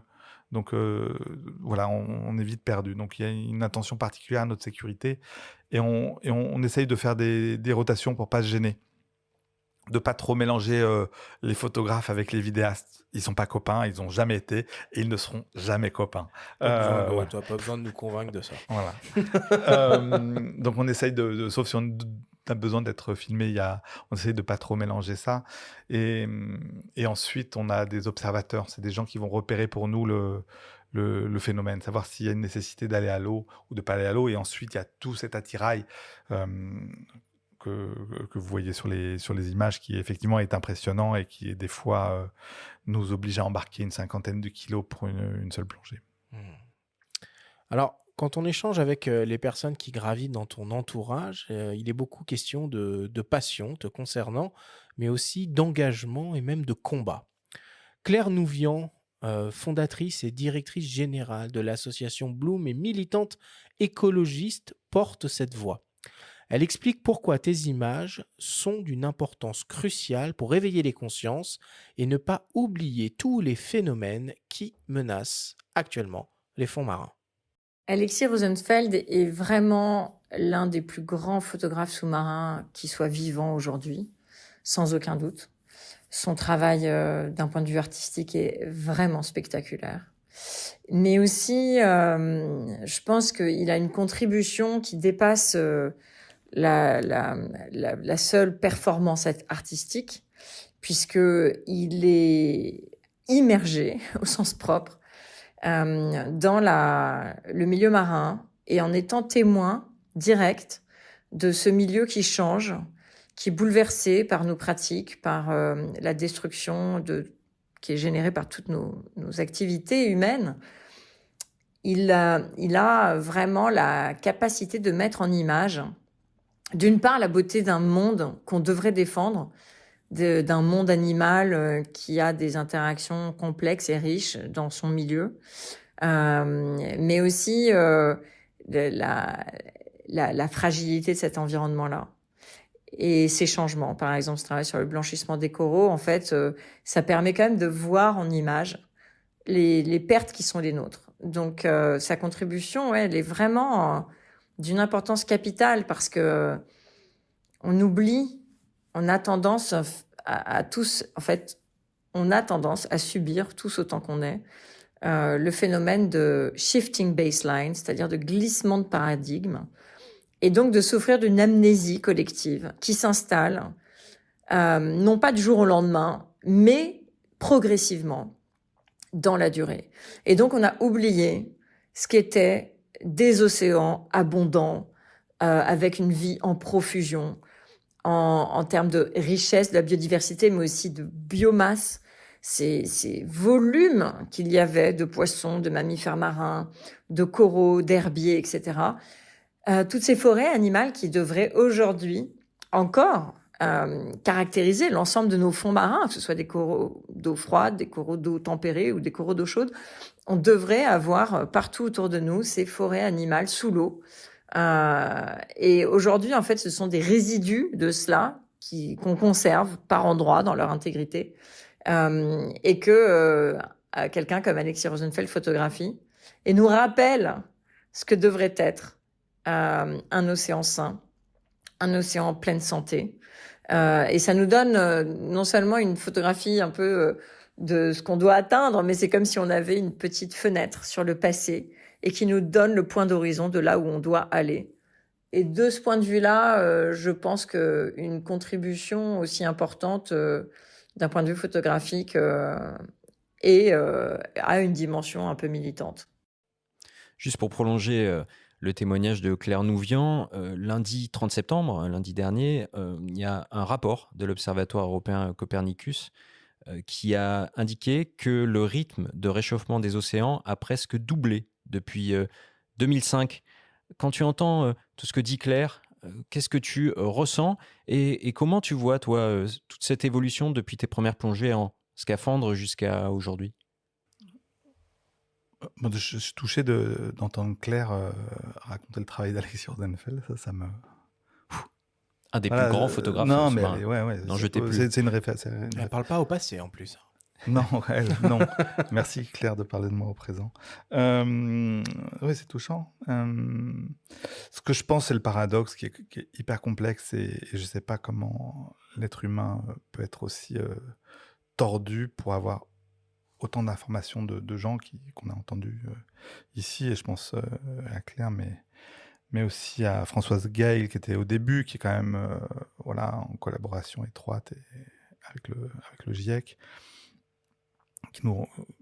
Qui sont des scientifiques. Là, clairement, aujourd'hui, la science, c'est pas une opinion, ce sont des faits. Et qu'on n'arrive pas à transformer cette conscience du pouvoir politique à des décisions évidentes. Et ça, pour moi, c'est fou, quoi. C'est quand, ma mobilisation, elle est sur cette transformation de conscience et de dire que ma petite contribution, c'est ces photographies pour à la fois pour marquer l'histoire, mais aussi pour aider à bastonner et à embarquer les gens. Mais je sais, franchement, je me sens de plus en plus perdu et je ne sais pas comment faire quand j'entends ce rapport Copernicus ou des phénomènes naturels de plus en plus puissants ou des décisions politiques où on retire un ministère de l'environnement ou je ne sais pas, je trouve ça affolant. On a des crimes contre l'humanité. Si on rentre dans le concret, tu peux par exemple nous parler du phénomène de blanchiment des coraux? Oui, alors moi je ne suis pas chercheur, mais je me suis intéressé parce que c'est surprenant. Moi, j'aime bien le corail. Tout le monde me dit, mais qu'est-ce que tu nous fais chier avec ton corail? C'est vrai que tu en parles beaucoup. Ouais, j'aime bien. Je trouve ça super beau. Et c'est un être qui est supra bizarre parce que en fait, c'est le seul sur Terre qui est à la fois minéral, végétal et animal.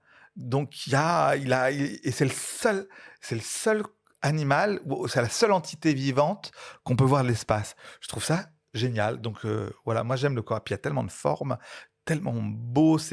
Voilà, c'est un truc extraordinaire qui apporte énormément à l'humanité sur la fabrication des médicaments. On va chercher des molécules dans ces récifs coralliens. Il protège les côtes de l'érosion. Il apporte aussi le récif corallien énormément il fait vivre en protéines beaucoup de zones insulaires, etc. Il y a des services rendus qui sont vraiment importants pour l'humanité et sans coraux, ça va être compliqué de continuer. Et puis j'aime bien aussi parce que le corail, c'est les découvertes. Et on s'aperçoit là, récemment, que ces coraux qu'on croyait exister entre 0 et 20 à 25 mètres, ou peut-être un petit peu plus, ils existent vachement plus profonds. On en a retrouvé en Polynésie ou dans d'autres endroits à plus de 100 mètres de profondeur. Et on a moi j'ai une collaboration avec la chercheuse Laetitia Edouin, qui est une spécialiste, ou la grande spécialiste des récifs coralliens et des coraux, qui en parle merveilleusement bien et qui travaille sur des zones qui seraient des zones extraordinaires où des coraux résistent au réchauffement climatique. Donc, j'ai accompagné sur plusieurs missions pour être le passeur de ces histoires scientifiques. Et c'est des projets qu'on a montés sur plusieurs années. Là, ça fait 2 ans qu'on travaille ensemble sur ce petit endroit du Pacifique où des coraux résistent au réchauffement climatique. On ne sait pas pourquoi. Mais c'est scientifiquement extraordinaire et j'ai envie de raconter les histoires de cette extraordinaire capacité de la nature à survivre. Et c'est le réchauffement climatique donc, qui fait que les coraux se meurent. Oui, c'est pas que le réchauffement climatique, mais c'est aussi le réchauffement climatique qui fait que cette zooxanthelle, cette microalgue qui vit dans ce squelette ne supporte plus et est éjecté, le corail blanchit. Et si le stress que subit le corail n'est pas soustrait, il meurt. Une autre victime du réchauffement et notamment du réchauffement de la température de l'eau en mer Méditerranée, ce sont les forêts de Gorgone. Et on parle de déforestation. Alors bon, ça peut paraître bizarre quand on n'est pas trop familier de tout ça. On se dit quoi, une déforestation en mer Méditerranée? Qu'est-ce que ça veut dire? Et qu'est-ce que tu peux nous raconter là-dessus? Parce que les images sont terriblement belles en fait, alors que tu montres quelque chose qui est plutôt de l'ordre du tragique. Alors, ce que je montre, non, c'est pas tragique. Non, ce que je montre, c'est chouette parce que la déforestation, elle est laide et elle est présente entre 0 et 30 mètres de profondeur. Et là, on travaille avec Lorenzo Bramanti du LECOP, qui a un laboratoire du CNRS sur ce projet-là. Et l'idée qu'avait Lorenzo Bramanti au début, c'était de dire, si cette partie supérieure de l'eau se réchauffe, la partie en dessous, elle est encore préservée. Et c'est celle-là qu'on va étudier pour comprendre comment cette partie préservée, ce refuge profond, va peut-être permettre de faire revivre la partie supérieure de la Méditerranée. Et donc nos plongées, elles sont assez profondes parce qu'on étudie la zone profonde sous ce bouclier thermique qui est la surface. Un mot sur le plastique, tu en parles, tu en vois? On en voit, oui. On en voit tous du plastique. Oui, non, mais c'est un sujet qui a été pas mal, je trouve, je sais pas comment raconter ça. En fait, ce qu'on ne voit pas et ce que nous, on voudrait faire voir, c'est le plastique profond. Et dans mon projet, dans les prochains mois, c'est d'aller dans ces zones profondes qui sont devenues de véritables décharges, mais à des profondeurs inaccessibles, à plus de 1000 mètres de profondeur. Et ce qui m'intéresse, c'est de montrer le paradoxe de cette communication. On doit absolument chacun ramasser son petit bout de plastique sur les plages, qui est... c'est super, ça donne bonne conscience, ça permet de faire avancer les choses et notamment l'éducation de certaines personnes. Mais une fois que le plastique est en mer, il coule et il ne reste qu'1 ou 2% en surface, tout le reste est au fond. Et puis il y a tout ce qui est ingurgité aussi par diverses espèces en mer ou dans les océans. Oui, il y avait une étude là-dessus sur le fait que nous, humains, on ingurgitait l'équivalent d'une carte de crédit par semaine en plastique ou quelque chose comme ça. Est-ce que tu peux nous parler aussi des Nemo Garden que tu as photographié ouais, près de Naples? ça, C'est complètement fou. c'est J'ai cru que c'était de la science-fiction. Ouais, j'ai adoré faire ce truc-là. Nemo Garden, c'est une boîte qui fabrique d'ailleurs des casques de plongée. Et c'est ceux qui ont fait les masques là, qui ont servi vachement en réa pendant le Covid. C'est eux qui fabriquent ça. Et ils ont monté de l'agriculture sous-marine. Et c'était intéressant en termes, je pense, d'études. C'est super parce que tu es sous l'eau, tu as des cloches transparentes donc qui récupèrent la lumière, donc les UV, et ils plantent sous l'eau. Donc, mais il y a pas, on n'arrose pas parce que l'hygrométrie dans la sphère permet un arrosage automatique. Il n'y a pas de pesticides parce qu'il n'y a pas de bestioles. Et c'était pour peut-être pour aller nourrir les populations dans des pays super arides où rien ne pousse. Alors, tu sembles particulièrement soucieux de transmettre aux jeunes générations. 2 personnes en particulier peuvent en témoigner.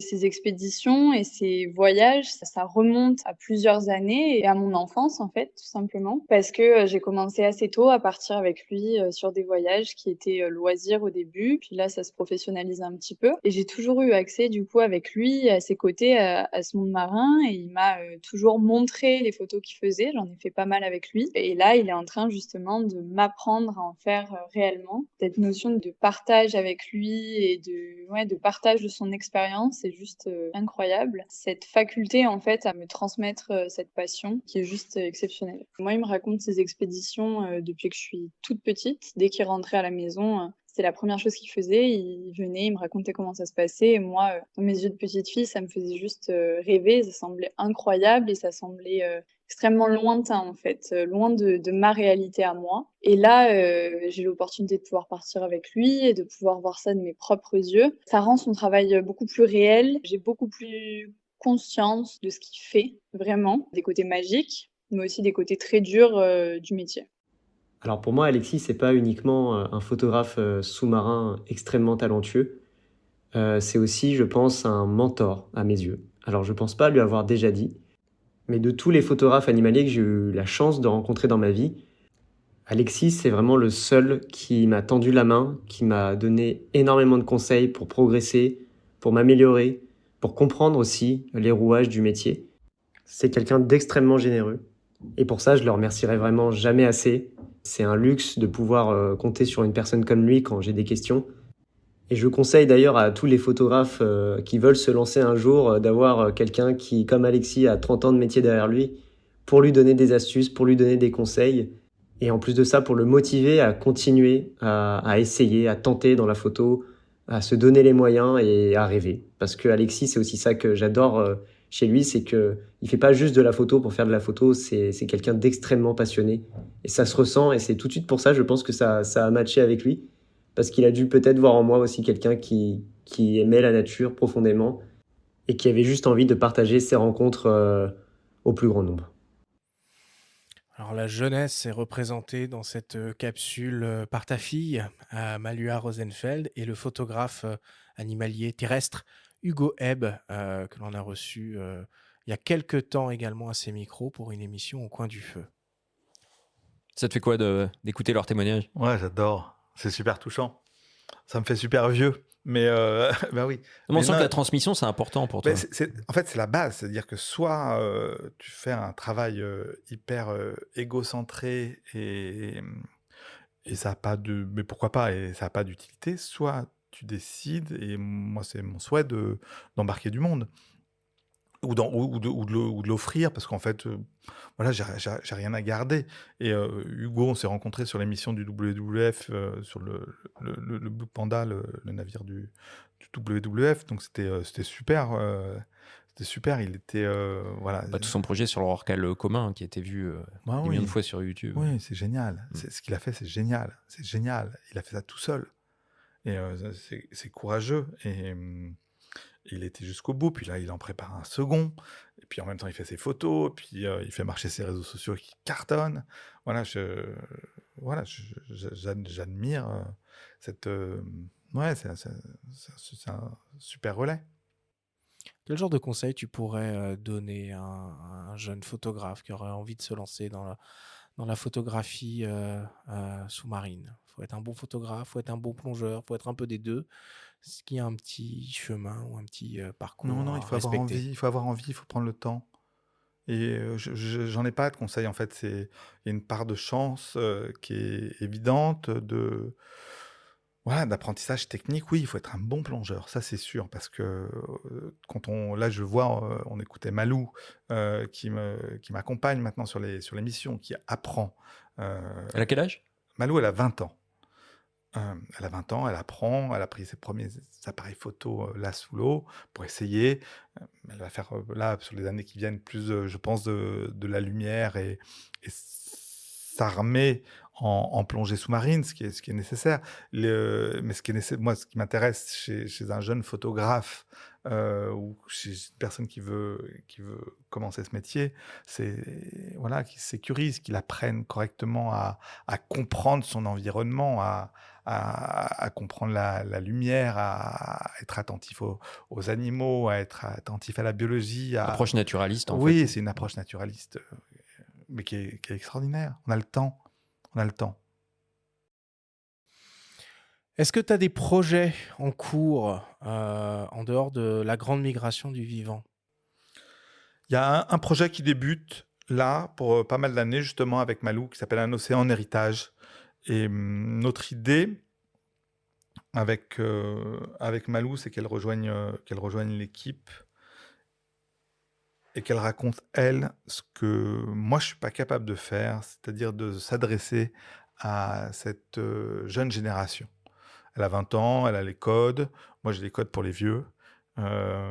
Et à nous deux, on devrait arriver à parler à beaucoup plus de monde avec chacun son langage.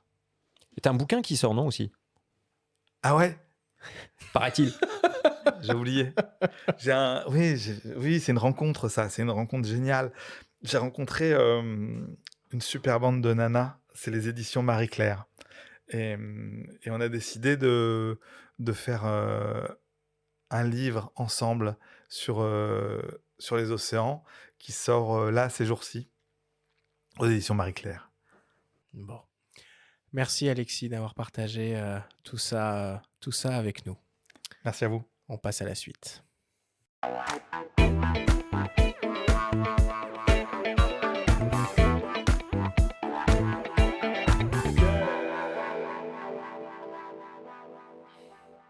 Nous sommes toujours avec le photographe Alexis Rosenfeld pour une grande discussion au coin du feu. C'est une habitude désormais sur le format Au coin du feu, pas de débrief cette semaine. Par contre, Alexis, on a une petite surprise pour toi. Nous avons réussi à pirater ton téléphone portable et il semblerait que tu aies quelques messages en absence sur ton répondeur. Le répondeur d'Alexis Rosenfeld vous est présenté par ipln.fr, le spécialiste photo et vidéo. Vous avez 10 nouveaux messages. Salut Alex, c'est Denis. Bon, tu sais que je suis pas très fort en compliments, donc je vais profiter que là j'ai des témoins pour t'en faire un de compliments. Voilà, je trouve que depuis le moniteur de plongée qui avait été obligé d'avoir une dérogation pour passer son diplôme avant l'âge légal de 18 ans, que j'ai connu à Niolon il y a bien longtemps, et puis One Ocean maintenant, c'est un très beau parcours. Bravo pour ça, avec des magnifiques photos au milieu, donc tout ça en autodidacte. Encore une fois, bravo. Voilà, c'est mon compliment. Et puis j'ai une question qui concerne un peu l'avenir. Comme tu sais, je te précède de 10 ans environ et je me demandais comment t'envisageais ta retraite. Est-ce que t'allais t'arrêter? Quel autre centre d'intérêt tu avais? Voilà, je t'embrasse. Ciao. Allô, salut Alexis, c'est Guillaume au téléphone. Écoute, ça fait bien longtemps qu'on se connaît. Hein. Je t'ai connu, t'avais 10-11 ans, on était à l'école ensemble, on s'est connus au collège, on s'est pas perdu de vue depuis toutes ces années. Et il y a une question là, auquel je pense, qui m'est venue comme ça, de toutes ces années depuis qu'on se connaît, qu'on était gamin et qu'on était tous les deux dans la cour de récré. Je me suis demandé, est-ce qu'il y a un rêve, quelque chose qui t'animait à l'époque, que t'as pas fait et que t'aimerais faire à l'avenir, voilà, quelque chose qui t'anime, qui continue à t'animer et qui viendrait de très très loin, de ce moment où on était gamin, et voilà, et on était tous les deux et on se marrait bien. Voilà. Je t'embrasse fort. Bye bye. Salut Alexis Rosenfeld, c'est Guillaume Meurice. Je voulais te demander, petite question, quelle est la plongée que tu voudrais faire et que t'as pas encore faite? Est-ce que, je sais pas, t'as une épave ou un récif ou, je sais pas, un animal, peut-être un animal que t'as jamais croisé sous l'eau, que t'aimerais voir? Voilà. Quelle est ta quête du moment? Salut Alexis, c'est Thomas Laboras à l'appareil. Écoute, j'espère que tu vas bien. Je m'inquiète un petit peu vu que ça va faire 3 jours que tu m'as pas appelé. Alors qu'en général, tu m'appelles tous les jours pour me soumettre une de tes nouvelles idées rocambolesques. Après, je dis pas, hein, parfois il y en a qui sont bonnes, hein, mais la plupart du temps, c'est quand même retrouvé dans des drôles de situations. Il y a la fois où tu voulais savoir ce que ça faisait d'avoir un soleil en pleine nuit, sous l'eau, et qu'on nous avait prêté un catamaran. On est parti en pleine nuit en Méditerranée. On avait pris un chamois de 3000 watts avec nous. Une fois sur place, on s'est rendu compte que l'électricité du catamaran n'était absolument pas capable d'allumer un chamois de 3000 watts. Et que je me suis retrouvé à 2h du mat en train de démonter tout le tableau électrique du catamaran pour réussir à allumer ce HMI. Après, ça a donné des belles photos, mais c'était une très longue nuit. Il y a la fois où on était en Polynésie, où quelqu'un t'a dit qu'il y avait un corail incroyable à peu près par là-bas. On s'est retrouvé sur une petite barque de 3 mètres. On avait monté une petite tente de seconde dessus quand même, en se disant qu'il allait faire chaud et qu'il fallait se protéger du soleil. On s'est retrouvé dans la petite barque avec de l'eau jusqu'aux chevilles. Une main sur la tente pour éviter qu'elle s'envole. L'autre main pour essayer de sauver le peu d'électronique qui nous restait à sauver. Et je me souviens du skipper qui écopait son bateau pour éviter qu'on coule. Ça peut vous mener assez loin de suivre les idées d'Alexis Rosenfeld. Après, je dois admettre avec toutes ces histoires que ça reste toi, Alexis, qui m'a convaincu que la seule limite qu'on peut donner à ses idées et à ses ambitions, c'est celle qu'on s'impose à nous-mêmes. Et même si ça paraît assez bateau de le dire, c'est pas si facile d'en être convaincu réellement. Et je crois que t'as réussi à m'en convaincre. Bonjour Alexis, c'est Bill François.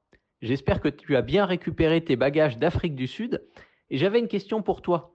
Parmi toutes les photos que tu as ramenées, tous ces instants magnifiques vécus dans cette mission de la grande migration du vivant auprès des animaux marins, est-ce qu'il y en a un qui t'a marqué un peu plus que les autres, un animal préféré, une rencontre qui t'a un petit peu plus touché? Alors je sais que c'est souvent la diversité de l'océan qui nous fait le plus rêver, mais je me demandais si quand même dans ton cœur il y en avait un qui te touchait plus que les autres, et si oui, lequel? Entre les dauphins, les requins, les fous, les manchots, les baleines, etc., il y a l'embarras du choix, mais il y en a peut-être un quand même, non? Salut Alexis, c'est Armel. On a souvent l'occasion de plonger ensemble en ce moment et capturer des instants uniques auprès d'animaux marins.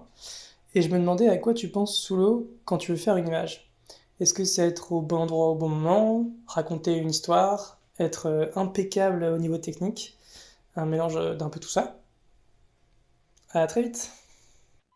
Salut Alexis, c'est John Jackson à l'appareil.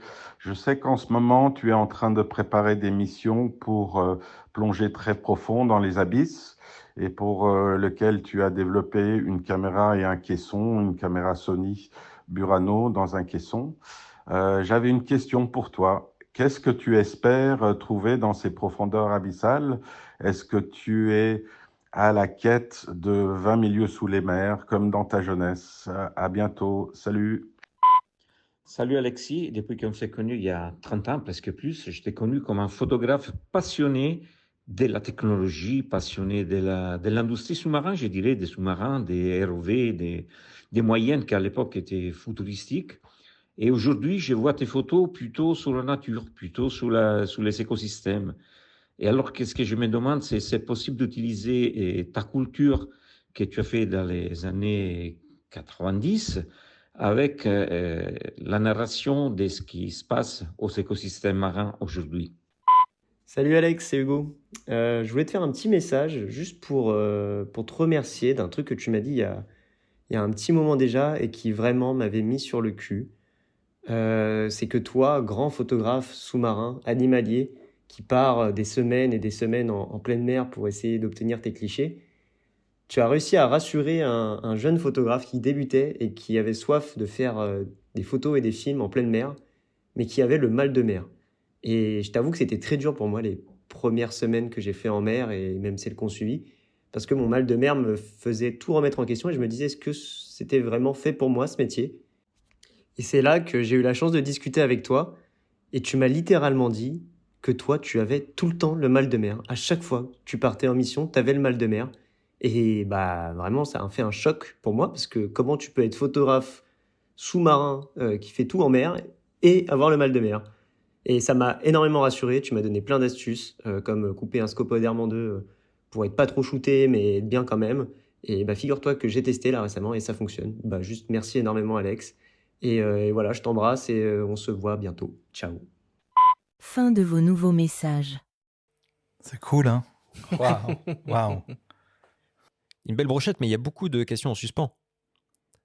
Ah, mais j'espère qu'il y aura encore pendant des années beaucoup de questions en suspens, mais c'est génial. Après, il y a les private jokes de certains là-dedans, je les entends, évidemment. Et puis voilà, c'est touchant d'avoir un compliment de Denis. Je crois que c'est son premier compliment depuis qu'il est né. Il pose la question de la retraite, Denis. Mais il n'y a pas de retraite. Il n'y a pas de retraite. Ça sert à rien. C'est pas vraiment un travail, ce que je fais. Donc, tu prends la retraite quand tu travailles. Moi, je m'enivre tous les jours de ce que je fais. C'est assez génial. J'ai pas envie d'arrêter de profiter. Ça serait, bon, j'en vois pas le. En tout cas, aujourd'hui, j'en vois pas l'intérêt. J'espère que je pourrai plonger encore très longtemps. Parce que, en tout cas, pour l'instant, ça va bien. Et puis, Malou, ma fille, elle me trouvera le déambulateur sous-marin. Quand tu demanderas à Sony qui te Sony, donne un budget pour développer ça. Et Sony me donnera un budget pour faire on achète un robot. Mais oui. Il faudra pas aller à 1000 mètres quand même. Mais... Pour revenir aux questions, mais rapidement, Guillaume Bridet, ton ami d'enfance, se demande si tu as encore des rêves d'enfance que tu n'as pas réalisés. Ah, il y en a plein. Sous l'eau, il y en a plein. En fait, j'ai pas assez de temps restant pour ce que j'ai à faire. Donc les années sont denses et je souhaite pas vraiment les ralentir. L'autre Guillaume, Meurice, te demandait s'il y a des plongées que tu voudrais faire et que tu n'as pas encore faites, ce qui peut rejoindre un petit peu la première question. Ça rejoint les... Oui, c'est de bons Guillaume, les deux.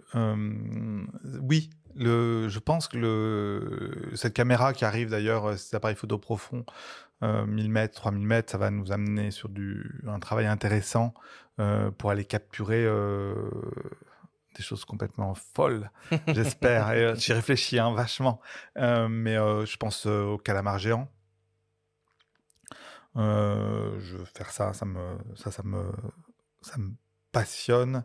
J'aimerais sortir cette image, la raconter. Ça va permettre aussi ces prises de vue très profondes. John en parle aussi dans sa question sur le répondeur, mais de révéler en fait toutes ces espèces inconnues. L'idée de pouvoir produire des films ou des photographies sur des sujets neufs, c'est d'avoir un écho international, de raconter une nouvelle espèce ou des nouvelles espèces ou un oasis de vie à une grande profondeur. Ça permet d'avoir un écho et de mobiliser, de rejoindre un peu les messages de Claire Nouvian sur faire savoir, faire connaître, valoriser des endroits peu connus pour les rendre plus merveilleux peut-être. Alors, ça prolonge un petit peu la question de Roberto, donc Roberto Rinaldi, cinéaste sous-marin, qui te demande si ton expérience dans les années 90 te sert aujourd'hui pour éclairer la situation des écosystèmes. Oui, j'ai une expérience techno qui est géniale parce que ça m'a fasciné. Donc j'ai plongé beaucoup en sous-marin. J'ai profité de ces technos de Comex et autres boîtes pendant des années. Et donc aujourd'hui, ce qui m'intéresse, c'est de mêler en fait ce monde naturaliste et ce monde technologique et d'utiliser cette techno profonde, ce qu'on fait là en développant la Burano Abyss, cette caméra profonde et l'Alpha One Abyss, c'est de pouvoir aller au-delà. Donc oui, c'est le lien marche entre les deux. Et voilà, je suis pas ingénieur du tout, mais on est bien entouré. Et moi, j'ai une connaissance de base qui me permet j'ai une culture dans ce monde-là qui me permet d'être efficace. John Jackson, justement, tu parles des abysses, te demande qu'est-ce que tu penses ou qu'est-ce que tu comptes y trouver dans ces abysses? Je sais pas, je sais pas, le calamar. Encore 2 questions Ouais. sans réponse. Oui. On a Bill François, donc tu l'as Oui. dit, auteur de l'éloquence de la sardine, qui te demande s'il y a un animal qui te touche plus que les autres. Le manchot du Cap. Le manchot du Cap, il m'a profondément touché, Bill, sur Bird Island. Avec la chercheuse Lauriane Pichegru, on a travaillé sur cette espèce. Elle nous a ouvert les portes de cette petite île à l'entrée de la baie d'Algoa. On était avec John et Thomas. Et ça m'a touché parce que cette espèce, je vais probablement la voir disparaître. Donc j'ai envie peut-être de l'honorer assez rapidement en repartant travailler et photographier quelques semaines ces derniers manchots du Cap. Et pour terminer, donc il y a Armel Ruy, réalisateur, chef opérateur, qui te demande à quoi tu penses sous l'eau quand tu veux faire une image. Armel, je me demande où t'es, je te surveille. Merci Alexis, on clôt le débrief ou plutôt le répondeur là-dessus.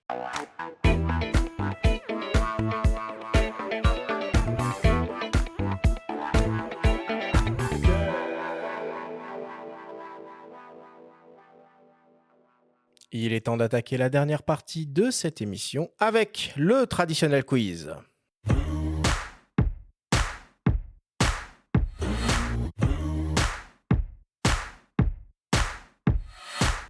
Alexis, le principe du quiz est très simple. On a reçu des questions de la part de nos auditeurs qu'ils t'ont posées via notre compte Instagram. Nous en avons sélectionné quelques-unes et tu vas avoir seulement 30 secondes et pas une de plus pour tenter d'y répondre le plus clairement possible. As-tu bien compris la consigne ? C'est parfait. Première question qui nous vient de Voodoo Child 46. Bonjour Alexis, quelle est ta plus grande fierté en tant que photographe ? Putain, 30 secondes pour ça. C'est trop compliqué ça. Ah bah, ouais, 25 secondes. Ma plus grande fierté, c'est aujourd'hui d'emmener mes enfants dans ces projets, de les avoir sensibilisés à ce monde de l'océan et qu'ils puissent peut-être un jour prendre un peu le relais. Pas mal. Ça fait largement moins. Ah bah oui, mais tu me dis. Pas de problème. On attend la fin des chronos. Deuxième question qui nous vient de Bertrand. En tant que militant, qu'est-ce que tu penses de l'arrestation de Paul Watson ? Bon, ça, c'est une ineptie, c'est des histoires purement politiques. Après, lui, il est bien idiot aussi d'avoir été se foutre là-bas aussi en sachant qu'il était recherché. Mais bon, c'est inacceptable en fait que le Japon continue ses pêches à la baleine et qu'il soit capable de s'allier à ce gouvernement danois pour arrêter Watson. C'est complètement idiot. T'as déjà été témoin de pêche à la baleine, toi ? Non.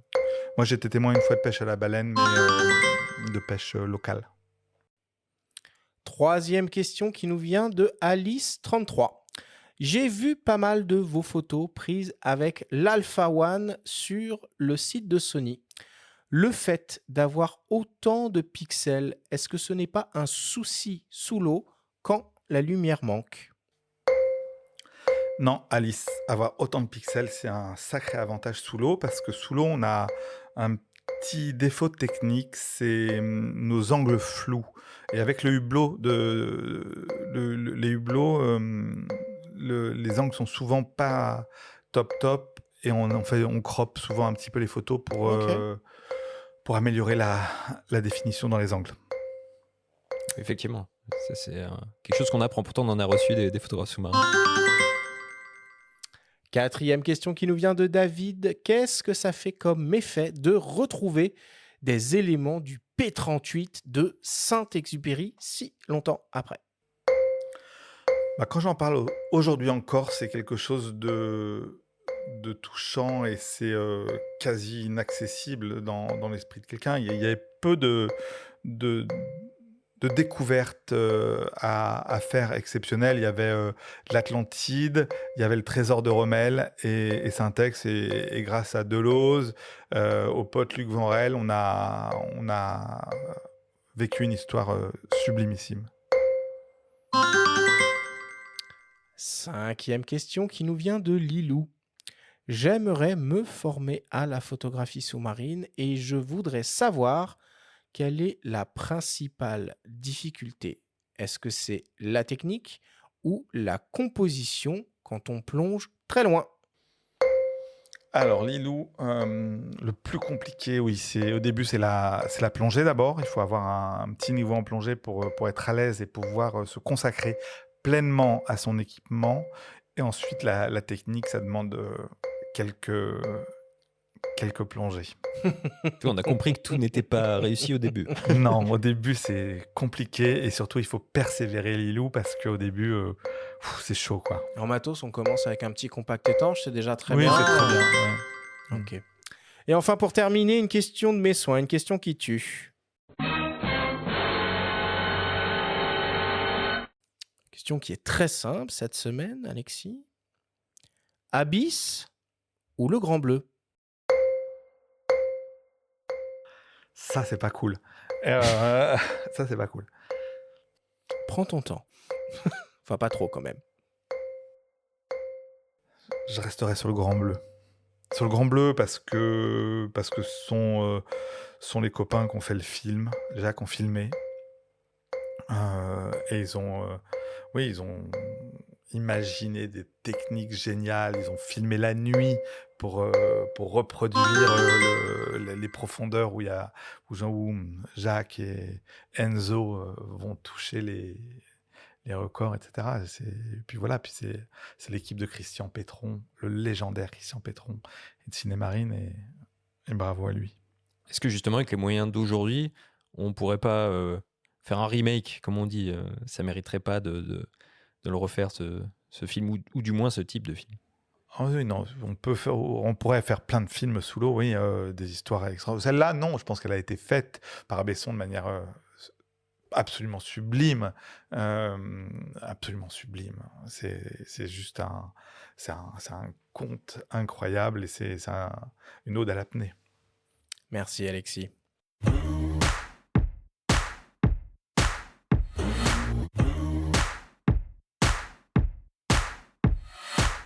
Nous voilà désormais à la fin de cette très belle émission. Merci Alexis d'avoir accepté notre invitation et d'être venu partager tout ça à nos micros dans notre studio.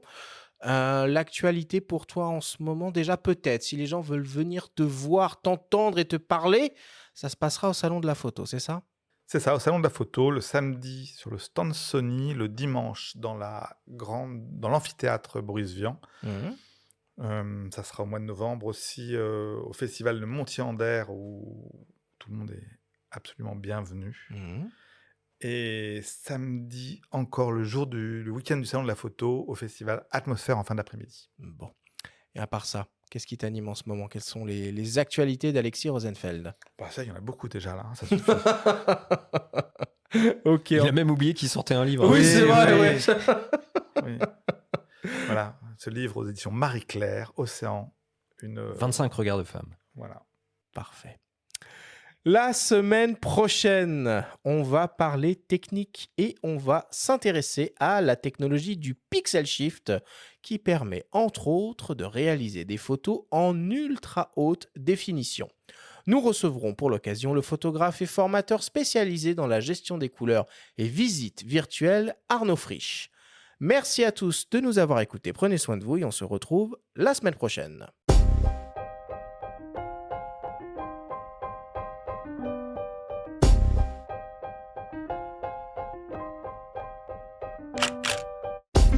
C'était Faut pas pousser les ISO, le podcast hebdo pour tous les passionnés de photos et de vidéos. Toutes les semaines, retrouvez Arthur Azoulay, Benjamin Favier et leurs invités pour parler de sujets matos, techniques et inspiration. Cet épisode vous a été présenté par Sony et sa gamme de boîtiers hybrides plein format photo et vidéo qui depuis 10 ans innove et accompagne les professionnels, les créateurs et les amoureux d'images. Abonnez-vous à notre chaîne et retrouvez l'intégralité de nos émissions depuis toutes les plateformes d'écoute comme Spotify, Apple Podcasts, Deezer, Amazon Music et YouTube. Si vous aimez notre podcast, n'hésitez pas à liker, à vous abonner et à nous laisser un petit commentaire. Rendez-vous jeudi prochain pour un nouvel épisode. D'ici la fête de la photo et n'oubliez pas, faut pas pousser les ISO.